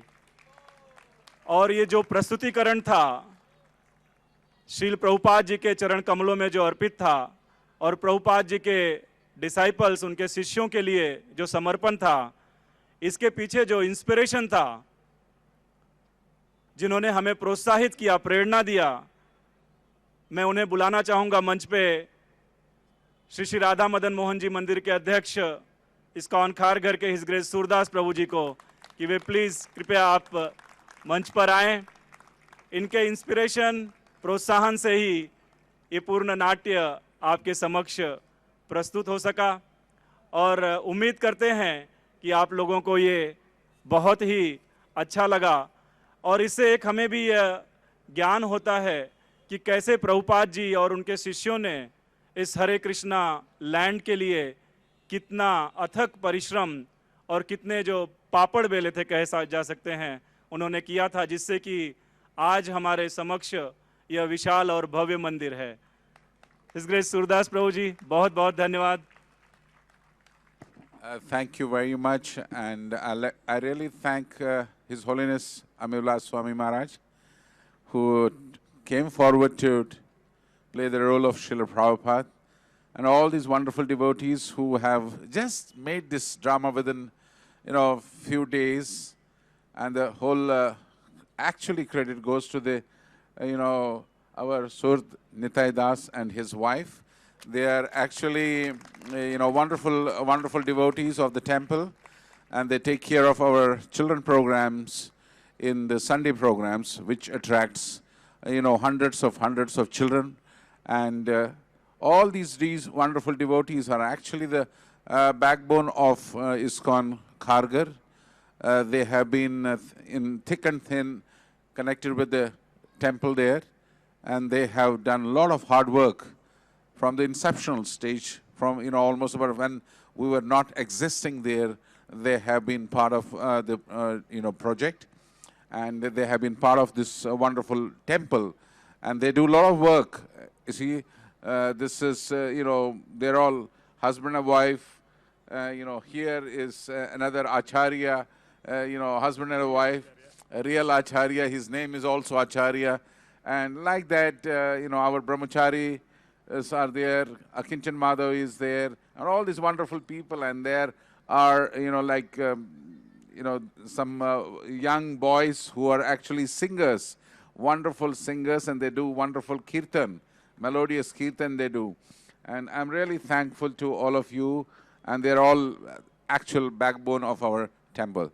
With this, I would like to really thank you very much and continue this, making of wonderful dramas, and which will inspire more and more people to listen more stories of Hare Krishna land. That's how we can, pray to Prabhupada, and Prabhupada will be very pleased. I'm sure that, when we enact these wonderful pastimes which happen in the Hare Krishna land, it will give us good strength, and it will also increase our devotion by doing these wonderful plays. With this, I would like to really thank all of you, and you deserve a great applause, and I'm sure you have some store still. Thank you. Thank you. Thank you very much. All the blessings. Thank you. बहुत बहुत धन्यवाद प्रभु जी। आपके प्रेरणा स्रोत इसी तरह मिलते रहें तो आगे और अधिक से अधिक इस तरह के नाट्य आपके समक्ष प्रस्तुत किए जा सकेंगे। प्रभुपाद जी ने 25 फरवरी 1968 को करुणामयी को एक पत्र लिखा था, जिसमें कहा था कि भगवान की प्रेममयी दिव्य सेवा में इससे अंतर नहीं पड़ता कि हम क्या कार्य कर रहे हैं, चाहे रसोई कर रहे हैं, चित्रकारी कर रहे हैं, लिख रहे हैं, कीर्तन अथवा अन्य कुछ कर रहे हैं, ये सब समान है। अलौकिक स्तर पर ऊंचे नीचे का कोई भेदभाव नहीं है। महत्वपूर्ण बात तो यह है कि हम अपना समय और शक्ति भगवान की सेवा में नियोजित कर रहे हैं। आखिरकार हम कितने छोटे हैं और हम कर भी क्या सकते हैं। श्री कृष्ण केवल इतना देखते हैं कि हम अपना समय उनकी सेवा में लगा रहे हैं। तो इस तरह से इन भक्तों ने, आपने देखा कि कैसे जो हमारे कुछ समय पहले जो प्रभुपाद जी के वरिष्ठ जो डिसाइपल्स थे वे भी कैसे उन्होंने अपना एक्सपीरियंस शेयर किया कि जो कुछ प्रभुपाद जी ने उन्हें कहा वे उसे करने के लिए तत्पर रहे। इसी तरह से हमारे अंदर भी यह समर्पण होना चाहिए, सेवा भाव होना चाहिए कि गुरु महाराज के आदेश से या मंदिर के अध्यक्ष का जो भी आदेश हो उसे हम तुरंत पूरा करें। तो इस तरह से आज का जो हमारा कार्यक्रम है 40वीं वर्षगांठ पर जो यहाँ श्री श्री राधा रास बिहारी जी के प्रांगण में मनाई जा रही है, इसका समापन होता है। उसके पहले मैं आपको कल के कार्यक्रम से अवगत कराना चाहूँगा। कल जैसे कि आपको मालूम है कि आज सततिला एकादशी थी। कल द्वादशी को जो फास्ट ब्रेकिंग टाइम है वह सुबह 7:14 से लेकर 10:56 तक है। From 7:14 to 10:56 fast breaking time. And tomorrow Sunday 14 January 2018 कल के जो प्रोग्राम्स हैं वे इस तरह से हैं। मंदिर में जो प्रोग्राम है सुबह में 6:15 से 7:30 walk with Srila Prabhupada on Juhu beach, इसमें आप भाग ले सकते हैं। 7:30 बजे गुरु पूजा होगी, 8 बजे श्रृंगार दर्शन होगा और 8:30 से लेकर 9:30 बजे तक श्रील प्रभुपाद की यादों में हमें हिज ग्रेस गुरु कृपा प्रभु, हिज ग्रेस विजेता प्रभु और सूत्र कीर्ति प्रभु तथा जगत पुरुष प्रभु बताएंगे। 10:30 से लेकर 1:30 बजे तक महाअभिषेक होगा तीनों मंदिरों में, जो सीताराम लक्ष्मण भक्त हनुमान जी का है, गौर निताई जी का है और श्री श्री राधा रास बिहारी जी का है। और 1:30 बजे से लेकर 2 बजे तक महाआरती होगी। सायंकाल या मध्याह्न कह सकते हैं 4:30 बजे से लेकर 5 बजे ध्वजारोहण होगा श्री श्री राधा रास बिहारी मंदिर में। ये बहुत ही अलौकिक दृश्य है और आप लोगों से विनती करूंगा कि आप लोग अवश्य इसमें भाग लें। सायंकालीन जो इस पंडाल में प्रोग्राम होगा वह इस तरह से है। 4:30 से 5 बजे तक 56 भोग का दर्शन होगा। बहुत ही भव्य 56 भोग जगन्नाथ जी को और बलदेव जी सुभद्रा मैया को अर्पित किए जाएंगे। आप उनका दर्शन लेना न भूलें। 5 बजे से लेकर 6:30 बजे तक भजन होगा इस्कॉन के भक्तों के द्वारा और 6:30 से लेकर 7:15 पर संध्या आरती होगी और 7:15 बजे हिज ग्रेस श्याम सुंदर दास प्रभु द्वारा एक बुक जो है रिलीज की जाएगी, चेजिंग रिहॉन्स विद द स्वामी। और 7:30 बजे हमें संबोधना करेंगे डॉक्टर सत्यपाल सिंह, जो minister of state for human resource development हैं, हायर एजुकेशन भी हैं। 8 बजे बुक रिलीज होगी बॉम्बे इज माई ऑफिस, जिसे हिज होलीनेस लोकनाथ गोस्वामी महाराज ने रचा है। 8:15 पर Shri Ashok Hinduja ji, chairman Hinduja group of companies के हमें संबोधना करेंगे। श्रीमती हेमा मालिनी जी होंगी और हमारे परम पूज्य राधानाथ स्वामी महाराज होंगे, गोपाल कृष्ण गोस्वामी महाराज जी होंगे। और कल के हमारे जो हमारे गेस्ट ऑफ ऑनर हैं, ऑनरेबल गवर्नर ऑफ नागालैंड और अरुणाचल प्रदेश हिज एक्सीलेंसी श्री पद्मनाभ आचार्य जी, वे हमें संबोधित करेंगे। और 9:15 बजे पुनः एक ड्रामा की प्रस्तुति होगी जिसे मीरा रोड के भक्त आपके समक्ष प्रस्तुत करेंगे, जो है founder Acharya of the golden age. इस नाट्य की प्रस्तुति आपके समक्ष की जाएगी। इस तरह से कल का प्रोग्राम्स है। तो आप लोगों से अनुरोध है कि कल अपने मित्रों बंधु बांधवों के साथ में पुनः आप यहाँ पर आएं और इस तरह के प्रोग्राम का आनंद लें। चैतन्य चरितामृत आदि लीला में प्रभुपाद जी बताते हैं कि हरे कृष्ण महामंत्र का स्वभाव है कि जो भी इसका कीर्तन करता है उसमें तुरंत ही कृष्ण के लिए प्रेम पूर्ण भाव उत्पन्न हो जाता है। तो आइए हम लोग महामंत्र का जप करते हुए आज के इस प्रोग्राम का समापन करते हैं। हरे कृष्णा कृष्णा कृष्णा हरे हरे, हरे राम राम राम हरे हरे। शील प्रभुपाद की, श्री राधा रास बिहारी जी की, जगन्नाथ बलदेव सुभद्रा मैया की, सभी भक्तों की, हिताय गौर प्रेमानंदे। हरि हरि बोल।